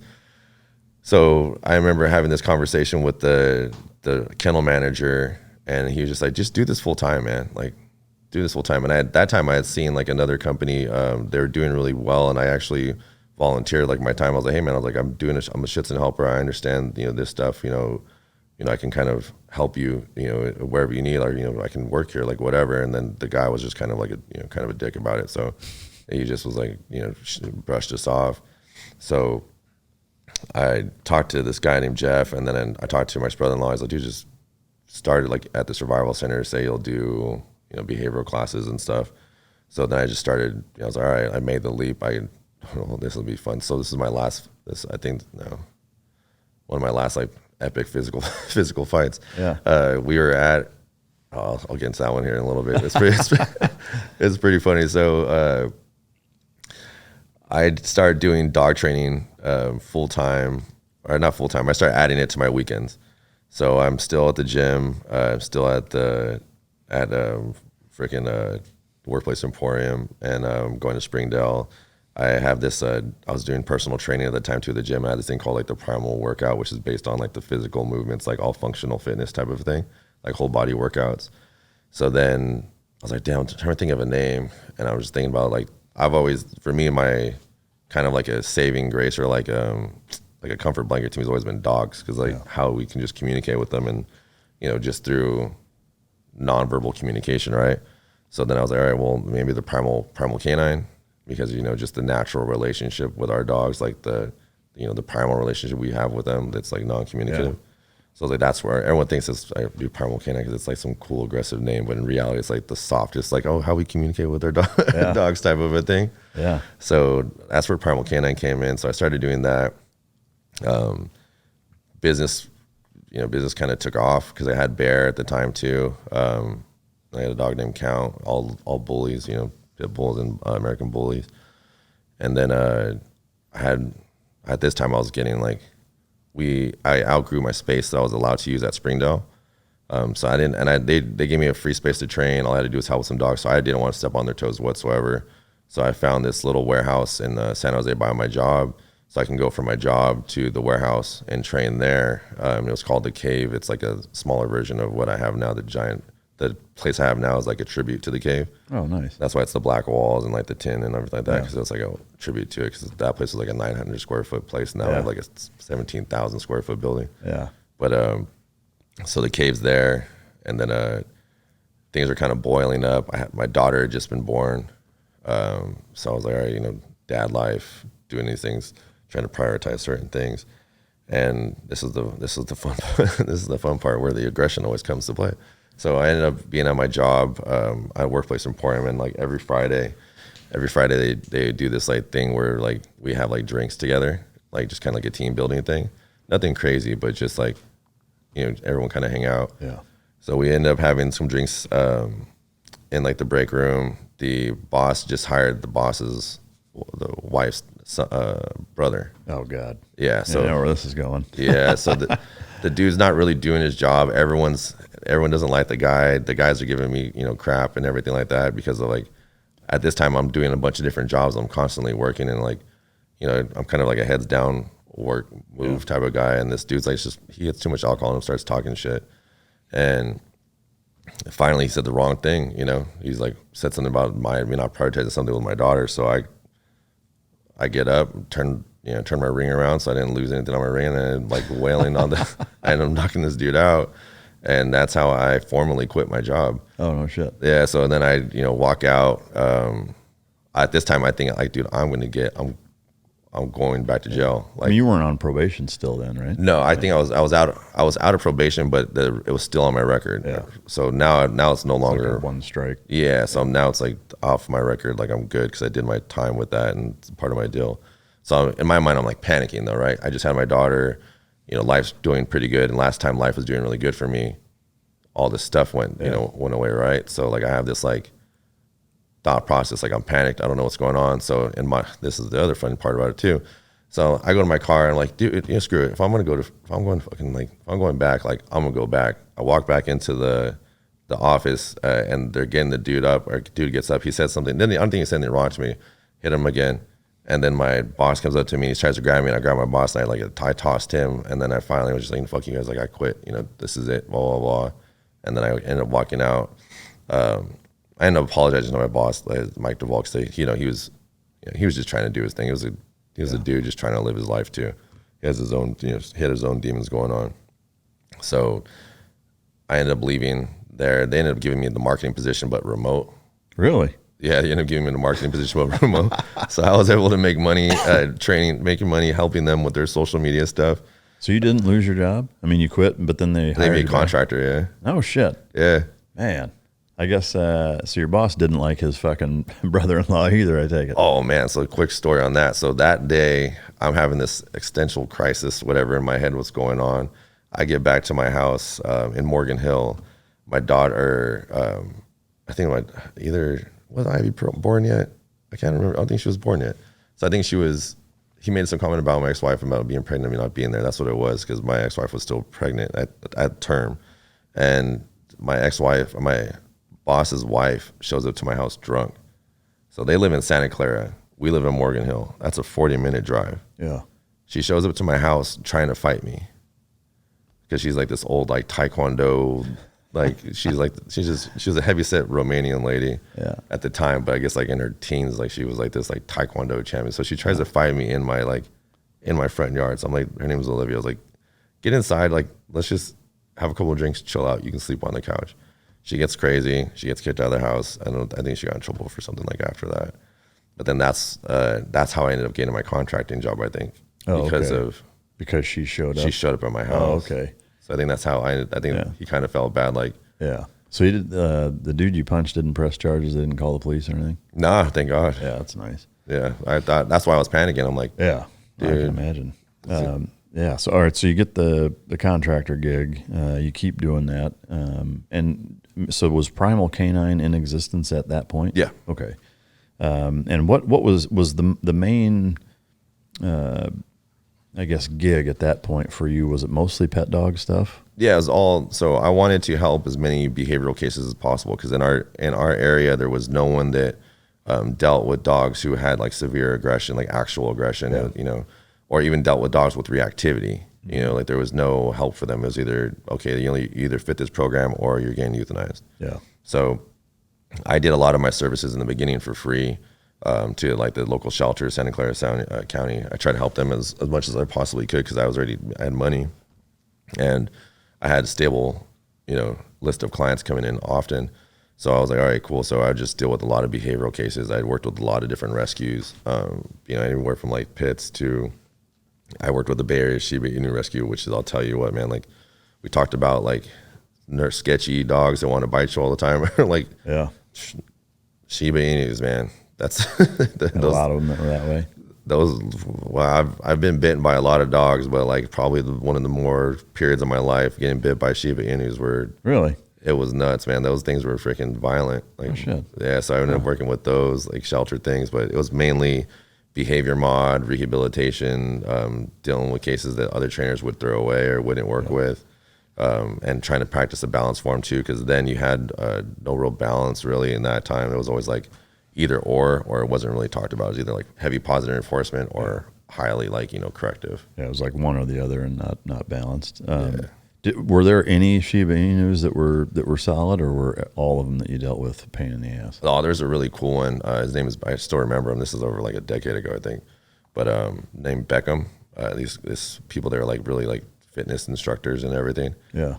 He was super cool. He was like well balanced. Like the family took him everywhere. I think he might still be around. Like they got a daughter like Ivy's age, and he's cool. Yeah. I really like them as a breed from a aesthetics and size and attitude for the most part. Like I kind of like one. Like if I was going to have a small dog, that would for sure be in the running, for me. Yeah, it would. There's something about them that just kind of, I don't know, strikes me a certain way or piques my interest with them. But they just seem like kind of cool, like little mini fucking Akitas, Like, I don't know, they just kind of neat. Akitas were for sure not my favorite breed, but a breed that early on in my life I always liked. It's just like, man, it's a big, cool looking fucking dog and whatever. And yeah, the Shibas seem like miniature versions of that, which is kind of neat. But they're crazy, man. I've never had one. I've not worked with many of them. I've worked with a few, but and they weren't.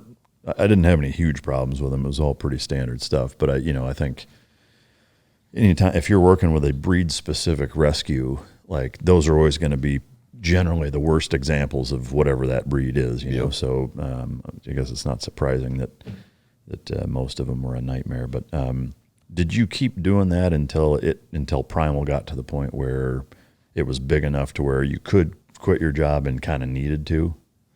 Yeah, so I finally, let's see, so Primal's getting big enough, and I'd quit the job, I finished the contracting work, I helped out where I could, but my time was just becoming too sparingly, and that's when Ivy came around as well. Yeah.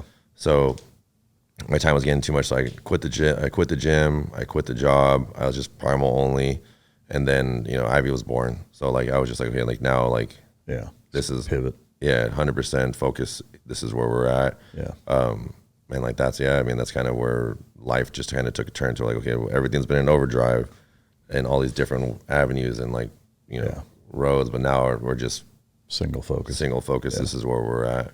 How much time took place from the time you started Primal technically until that was all you were doing? How many years or months was that? Like it was less than a year for sure. Really? Yeah, it was That's a pretty quick transition. It was nuts. It was one of those things where it was like one of those too good to be true type of things. Mm-hmm. Like I just remember thinking like, dude, was like, this is kind of like odd. Like, how's it going this well? Yeah. Why are you guys paying me so much money? Because I mean, you do something for free for so long. Yeah.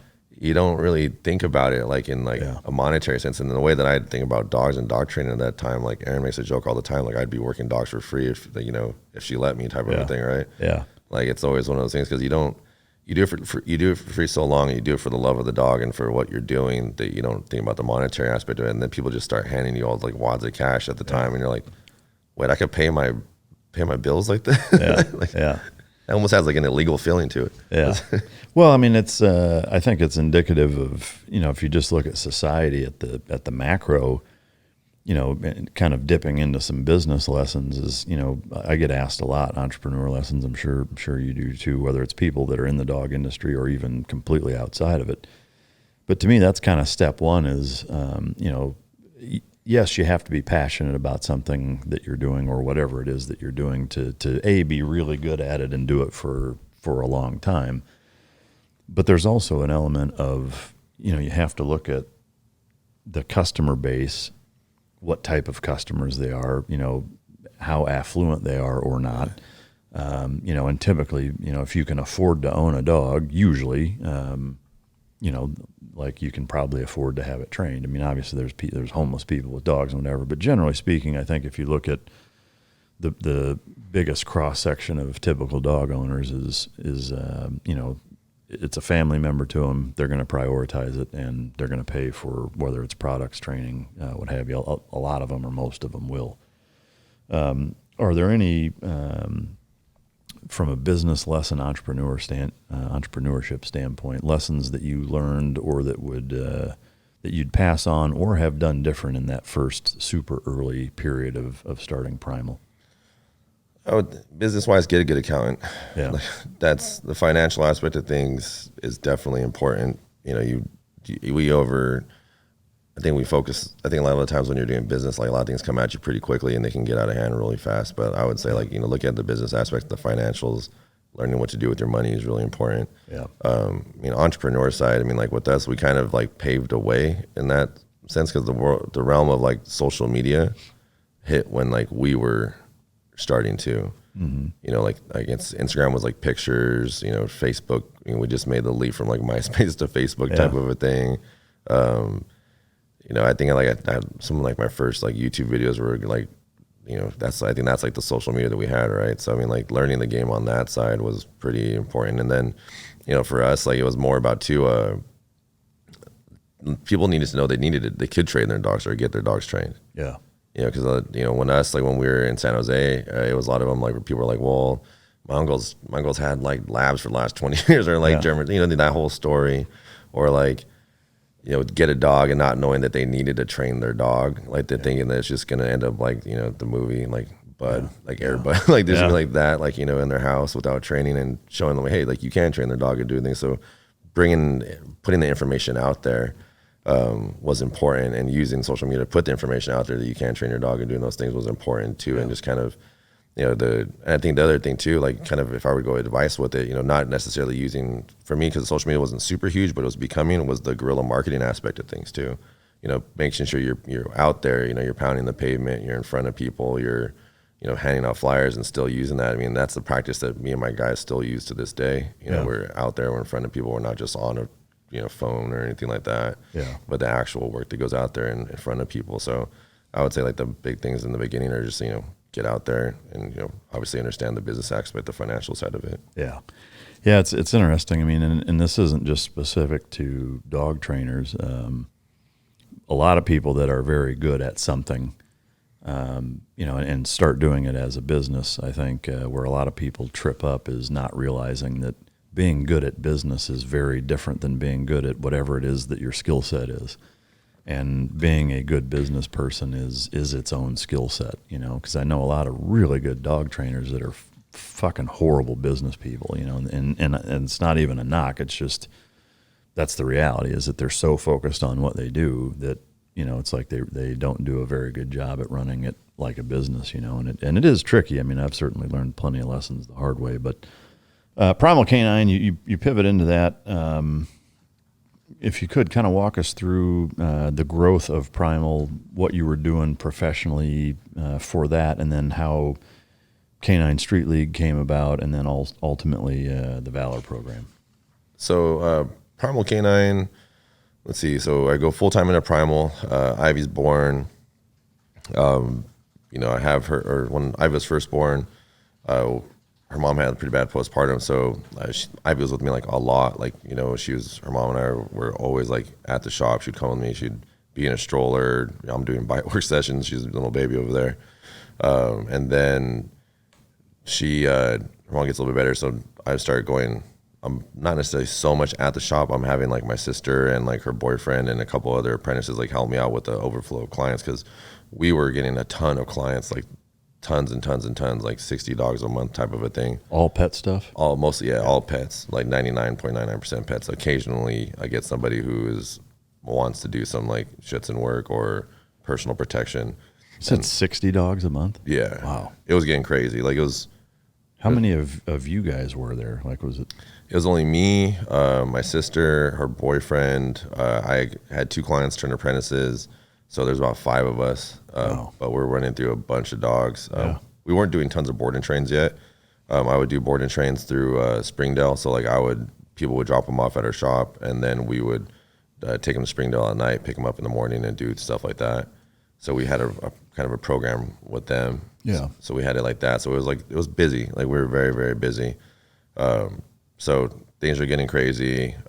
Finally, like, you know, we're starting to move forward. I'm like, all right, we're outgrowing this place that we're in, so I need to like find another spot. So we find this other spot, it's kind of down the street, a bit bigger of a warehouse, nicer spot. Still kind of has that grimy feeling to it, has to, right? So we're in there. The team's growing rapidly. Everything's becoming much better. I ended up getting a divorce, and it was a little bit rough in the beginning. It was, fairly rough. I mean, I don't think everyone has like a real. There's not very many good divorce stories. Yeah, so it was pretty brutal. Life kind of went a little bit haywire for me there for a minute. Because when I had my daughter, like when she was born, like my priorities changed, and like life kind of had like this different scope. Yeah. It was very much like centered around her. Like, like my daughter's like my world. Like, that was everything, right? So it was kind of one of those moments in my life where I started doubting like myself in that sense. I'm like, damn, am I just doing the shit like my dad did? Am I being that way? Am I not being present enough? And then combating, not being a present father with having to work to make money. And at the time too, we started figuring out like, some of the people that were involved with us weren't necessarily involved for the right reasons. Some money was coming up missing. Sometimes things were going wrong. So a lot of things were going on during that period of time in my life. The business itself was growing to a point where it was just getting big, tons of dogs. Boarding trains are now with us. I end up opening up a facility in Minnesota because I'd met Erin through the rescue world. She had tattooed and bullied on Instagram, so we did a collaboration shirt together. We had been talking about she was going to adopt a dog for me when I was at Springdale, and then I went to Minnesota. I found out it was like a really, really cool spot. So we ended up opening up the Twin Cities Primal Canine over there, and I sent my sister and her boyfriend over there to go and to run it. And they needed a fresh start. They were just kind of like spinning their wheels here, and they were doing great. So I sent them out there. We built a facility there, and then I ended up finding out she ended up embezzling a bunch of money. Oh man! So like that set me back. Can I ask how did you find out? We weren't getting money, and I started getting like weird emails from clients stating like, "Oh, we paid her the X amount of money to do this, and no one is saying anything." Then I started getting weird emails from her saying like, "Why don't you just give me the company?" And da da da. And I'm like, no. And then getting the occasional intoxicated phone call at night from her boyfriend and stuff like that, right? Yeah. So it all ended up kind of working its way out. We just separated ways, type of a thing. Yeah. Then around that time, I had to expand Primal Canine because we were overflowing. So a client of mine found a new place in Campbell, which is like a nicer area, like very nice, the first like nicer spot we were going to go to, and we went there. We painted the building black. We started renovating certain things, and then we go into, I think we're going to start moving dogs there. And I get a call because I was really good friends with the animal control. So I get a call from Officer Jenkins. He's like, "Hey, just they're already complaining about you." I was like, "What do you mean?" He's like, "They're saying the dog's barking." And I was like, "There's no one there." I was like, I'm literally like in my apartment. Typical. Yeah, like I'm literally like in my apartment. I can't remember, like I was just sitting there doing something. I'm like, I'm in my apartment, like my dogs are here and the other ones are at the old place. And that escalated really quick. So I mean, I kind of was just like, dude, like what?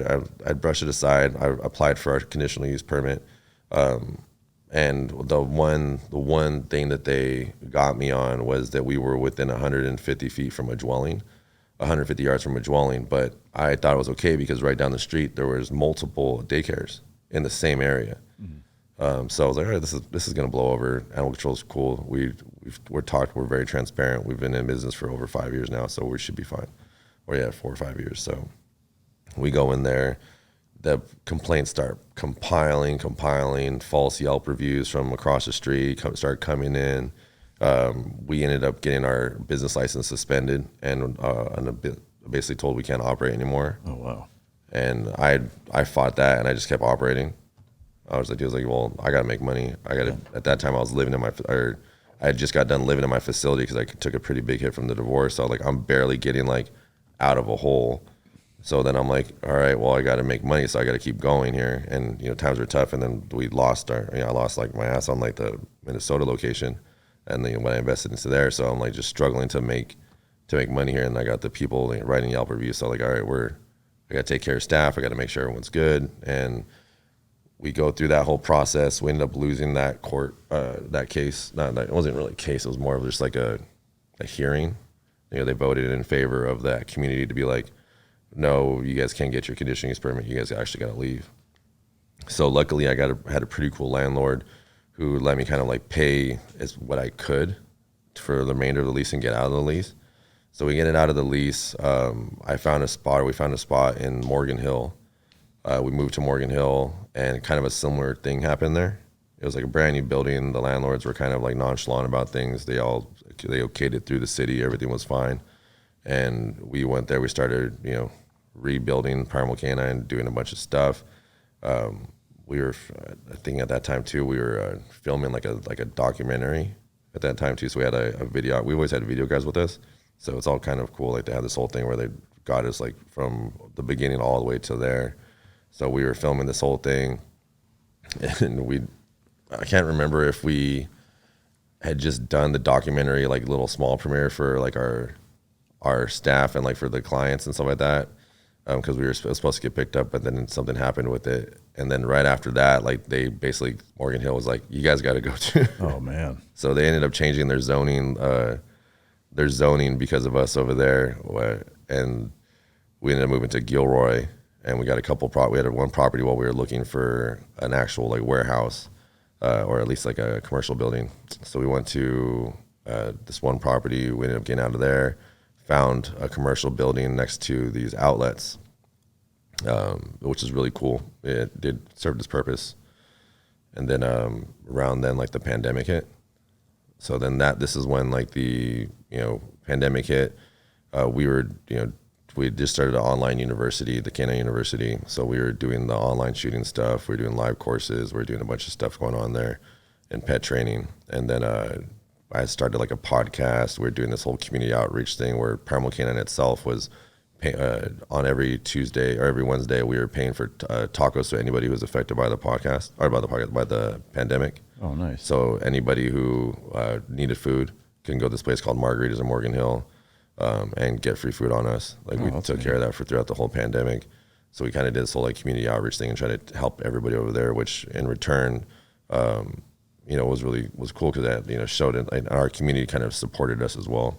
This is in Gilroy? Yeah. That's where that shooting happened not long ago, right? Yeah, the Garlic Festival. Yeah. Yeah, the freaking that was crazy because Gilroy's like a kind of a sleepy town. Yeah. It's like besides someone like the the bums and like the drug stuff like that happens over there, but I mean it's kind of like a sleepy area. Yeah. So we get through that. Gilroy takes us in. They're really cool with us. We started doing the Drinks and Dogs thing, and then one Drinks and Dogs podcast. I'm talking to Oscar Mora and KD, and Oscar brings up like, hey, well, we should do like a sport, like where it's like based like on street, like street stuff, street tactics and stuff like that. I'm like, all right, cool. He's like, we'll call it like Canine Street League. And Oscar said it like in joking to me, but not knowing like how my brain works. So like, yeah, so it stuck in my brain. And at that time, I'm like, I wanted to do something for like the culture of dog training because it is like it can be toxic. Everyone has to like talk shit on each other for no reason. So it's just like I'm like, man, I want to do something like positive where we can create a professional sport. There's no reason why we shouldn't have a professional sport. There's no reason why we shouldn't have positive, clubs or ethics and morals and everything like that. There's no reason why we shouldn't do that, and there's no reason why we shouldn't have decoys who are, one being trained like professional athletes and treated like professional athletes. So. Oscar talks, and like the next day I call Oscar and I'm like, hey man, I was like, let's move forward with this. And then he's just like, yeah, for sure. Cause Oscar's very like, yeah, cool. He's like, just, nice guy. Yeah. And then like the next day I have like a logo. I think like a week or two later, I have like a full blown scenarios that I created with like my dogs. And then like 2 months later, we do like our first like intro to Street League at Oscar's Field in Carson.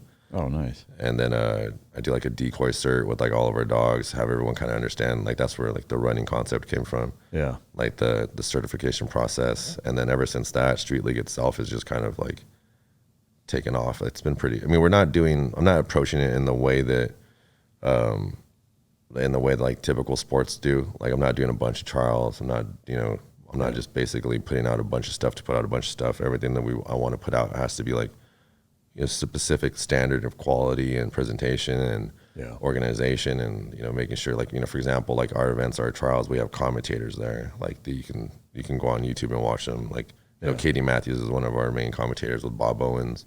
You know, they're all on there and they're from different perspectives too. So it's not like, you know, another dog trainer who's a protection dog trainer, like watching a protection sport. It's like someone who's animated like Katie and Bob that can talk and, you know, relate to people and do those things. So we have like a whole production aspect to it. Yeah, that's cool. Is there certifications the same way with like PSA and ring sports and whatever, where there's levels and all that? Yeah, so we currently have EL, which is our entry level. That's a certification. That'll actually be a title.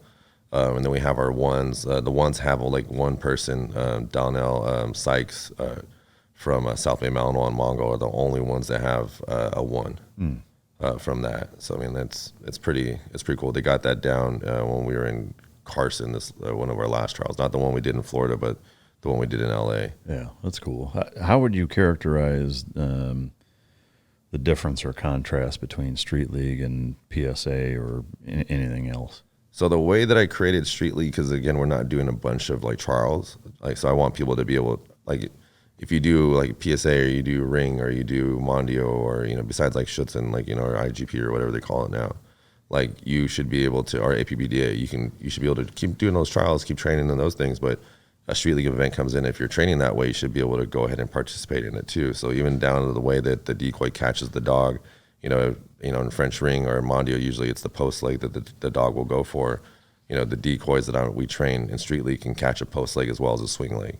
You know, if they go upper body, the mechanics are going to be very similar, so it's safe. Yeah. You know, the presentations aren't going to be overly characteristic or outwardly characteristics, whatever the proper term is for that, from a different decoy. You know, besides the running at a dog, there's only one scenario where we have that. You know, most of that stuff is very static in the middle. It's just the pressure that happens before and after, you know, that'll change a little bit, but it's meant to cross train. You know, it's not like, we're not saying like, oh, hey, like don't train these other ones, only train this. Like keep training everything and keep having fun and, you know, trial your dog. But when the Street League event comes up, if you're training and you're doing this stuff, then hop on in and let's go. And because, you know, the top 3 competitors win money. You know, the first place right now currently is like 2,000, and then second's 1,000, and third's like 500. And, you know, we take care of our decoys. We pay them to come out. They get, you know, food, hotels, and tortured by me for a few days. That's awesome. And do you have a this is where I would like to take it goal?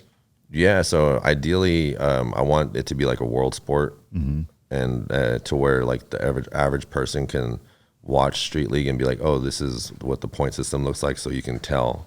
Like ideally, because that's why the way our events are structured too. It's a big family-friendly event. Like everyone can come, everyone understands what's happening, and everyone understands like, oh, this is good, this is bad. You know, we're not, you know, a bunch of pretentious people walking around or, you know, making it unfriendly. It's like everything is, you come out and have a good time. We have vendors, and ideally I'd like to be able to put that like on a screen and be like, hey, like someone can watch like a full day trial and like, you know, freaking have a good time watching it too, or understand what's happening when it's going there too. Yeah. So the idea is to make it more events, more sporting events, actually have a full season, because I want it to be like to where a club can compete and have a grand champion as a club, right? Or an individual and a grand champion. And then also the same thing with the decoys. The decoys can start to be able to, you know, who's the MVP of the year of, you know, when the decoys aspect of things too. And kind of create it to where they can even get their own sponsorships to where, you know, they can wear a Demone suit or a Ray Allen suit on the field, and, you know, they can put their logos for that, like almost similar to like a fighter, you know? Yeah, that'd be awesome. Excuse me. I guess from a kind of a scaling standpoint, what's the process that you plan on taking to get to that point? Is it just continuing to do what you do, or is there something beyond that? Yeah, so I'm currently establishing hubs. Like, so I know the West Coast is pretty much like we're the hub here. My Primal Canine Florida, Chris Corley, those guys are essentially the hub in Florida. Jacques Bonnet, who is a Legion's Canine, he's my hub in the Mid-South. So we have essentially like, you know, the areas to where we're developing. Yeah. So I'm kind of like cultivating like these little areas to help grow, and then that way we can start to have like our almost like I don't want to say like arenas, but like spots. Like we know at John Canines in Plant City, Florida, we're there. You know, in Morgan Hill, Gilroy area, we have like the little sports complex that we're going to use, or like our place. You know, we have spots in LA. You know, we have, you know, where Oscars Field's at. We have certain areas. You know, Jocks will have an area there, so we can visit different spots to set up and be at where people can travel to and come to. Yeah, no, that's awesome. Yeah, it sounds cool. I love the philosophy behind it. And then Valor Canine, how did that come about? So Valor Canines, Valor Canines it's a nonprofit organization that Scott Crawford had started. He's one of my street lead decoys. But what happened was we were doing this thing in Florida, and the part with Street League was I wanted to basically get enough sponsorship so like the sponsorship can take care of the trial, but the entry fees can take care of, basically they can pay the decoys, do the things we got to do. But I wanted to donate the money to the troubled youth in that area.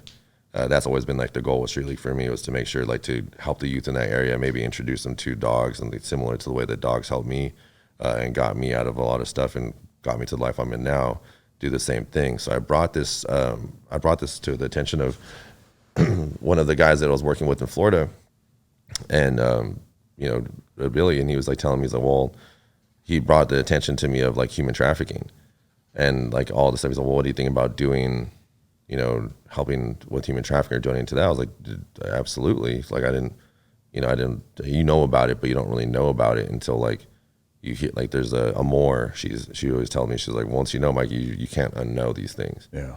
And that couldn't be more true. So she started telling me about certain things. We started interviewing. The first thing was like, okay, we're gonna do. Well, I'll donate some dogs, or I'll get some dogs donated, and we'll figure out what we're gonna do. So Amor and them, they set up, these interviews with some survivors, and I would like listen to their stories, kind of hear what their needs are, and that's when I was like, okay, well now shit, like we got to make this a thing. Like we got to be able to help people. So the first set that happened was, and it was done through Primal Canine and a Miami tattoo company, and was we in Ireland working canines, because what happened was, I was like, all right, I've interviewed a couple survivors. I wanted to be able to be like, okay, how can we do this and continue to do it? So I found the dogs, I sourced the dogs through Ireland Working Canines. He donated a couple dogs to us for these ones individually that we selected based on the jobs that they needed. Mm-hmm. So they flew them out here, and then out to California, and then I sent them home with Chris Corley of the Primal Canine in Florida, because that's predominantly where the business was going to be at.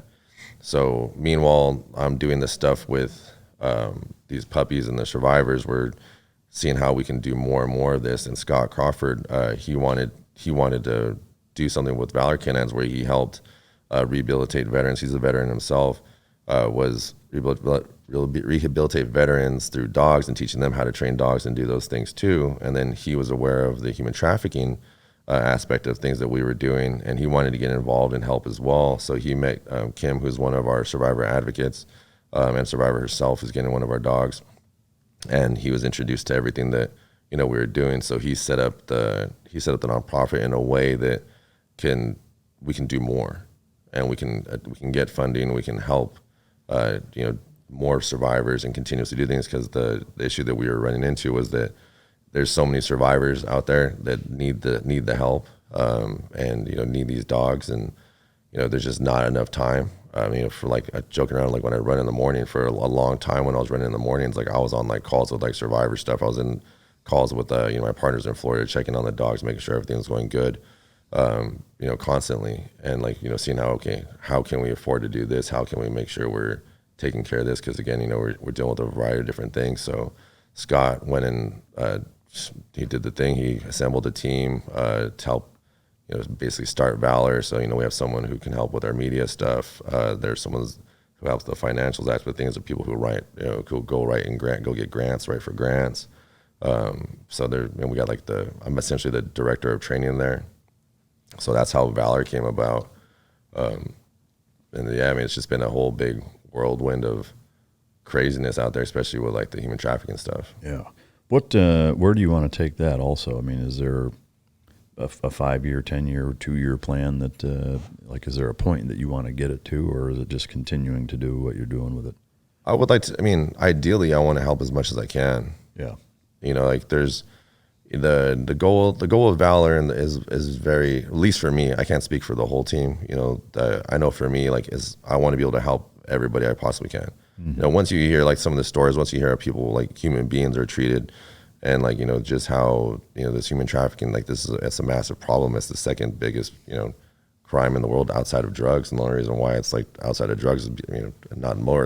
It's just like insane to me. Yeah. That's like a problem that we're not attacking. So I want to be able to help as much as I possibly can with that. So, I mean, the goal is just to grow it to where we can help out as many survivors as we possibly can. And if it's not by helping them find a dog, it's by helping them get help, get out of that life or get rehabilitation or bring more light to it. And, just do anything I possibly can do to, help with the problem. Yeah. Can you speak to the training that goes into the dogs for the human trafficking victims?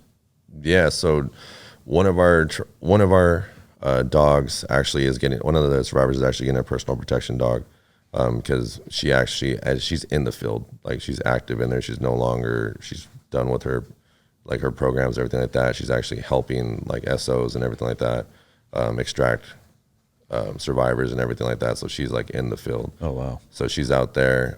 There's other dogs that we have that operate as like ESAs or like emotional support animals and like actually like deal with like PTSD stuff, how to address panic attacks. Dogs that go in and clear a room to make sure the survivor feels like safe, or we'll block a door, or we'll block them like in public settings, anything to help emotionally make them feel stable and capable of them. So we have, I'm lucky enough to have, the understanding of dogs that I do and have the network of dog trainers that I have in order to get dogs in that are sourced specifically for the survivor, get them trained, and then get them to the survivor. Yeah. Oh, that's great. In that same vein that you're talking about the knowledge base, did you ever go to any formal training, or was everything on the job training as you went over the years?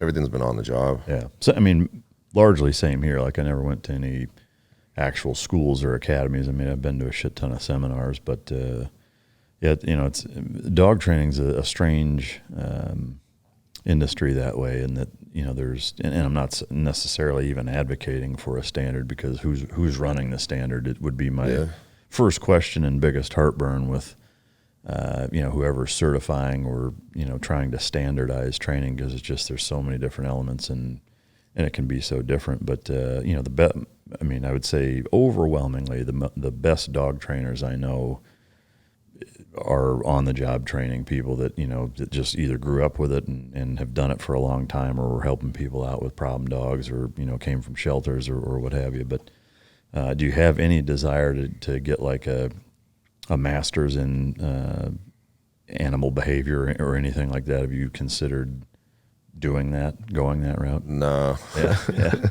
No, I kind of like the way that I learned. Yeah. It's took a long time, obviously. I could have, there's obviously some parts of my, information that I've received, it could have been a little more refined. Yeah. But I mean, I really like the way I learned, because the one thing it helped me understand is that there is no gospel in this sense. Yeah. You go to people, new dog trainers nowadays go to one seminar and they come out of there thinking like they know everything, or like this is that's the only way to do it. The only way to do it, when in reality, there's so many. When you've done it the way you or myself have done it, it's like we've done it for so long. There's so many things that I remember now that I've forgotten about it, from years ago, and it's kind of cool because it makes it more fluid. Yeah. In the sense where we're not stuck or hinged on this one way. This is the only way to do it. And like Kenny said, there's not really a standard. It's like dog training itself there's a lot of fluidity to it. Yeah. It is adaptability. It's understanding and reading the dog in front of you, and understanding not even just the dog, but like the general communication between the handler and the dog, and the so many missing pieces there. Like, why does the dog do, I'm sure you deal with it too. It's like when the dog operates well for you, but it doesn't operate well for that person, there's a dynamic there that needs to be adjusted as well too. So, yeah. Well, I think, I would say, generally speaking, and we're going to, when we wrap up here, we're going to go on the Patreon side and go a little further into some of the dog specific stuff. So if you want to check that out, go onto the Patreon. But to me, there's kind of some basic principles that are pretty omni-applicable, but there's a lot of nuance beyond that's going to be dictated by experience, and then that's where the individuality of the dog, the environment, and the trainer are going to all contribute to the roadmap or path beyond that, and I think that's where, especially early on, where people make mistakes is they think that it has to be an exact routine method, et cetera, and that there's no flexibility. And that's one I don't know if you run into it with your online stuff. I know I do. And like when I answer questions in the forums, is, people take things so literally and so like exact black and white. Sometimes it can be problematic and frustrating. Having said that, like, I'd rather people be super anal retentive than take it upon themselves to be lax and reinterpret, advice that's given. But it can be tricky, and so much of it is kind of gut feeling, of like, no, I've seen this before, and I feel like, this is what needs to happen, and it's just that you only get that with a lot of experience, but I also love that, you're always learning. It's like every dog I work with, like I always learn something, no matter how much I may think I know what's going on or why something's not happening the way I want or whatever. It's like I always pick something up. That's awesome, man. So what's next for you, I guess, in the pipeline? Just continuing to do this, or do you have any other projects that you're working on? That's Erin's least favorite word. It's like new project. Yeah. I have an idea. It's like causes nightmares for her. Yeah. What if? No.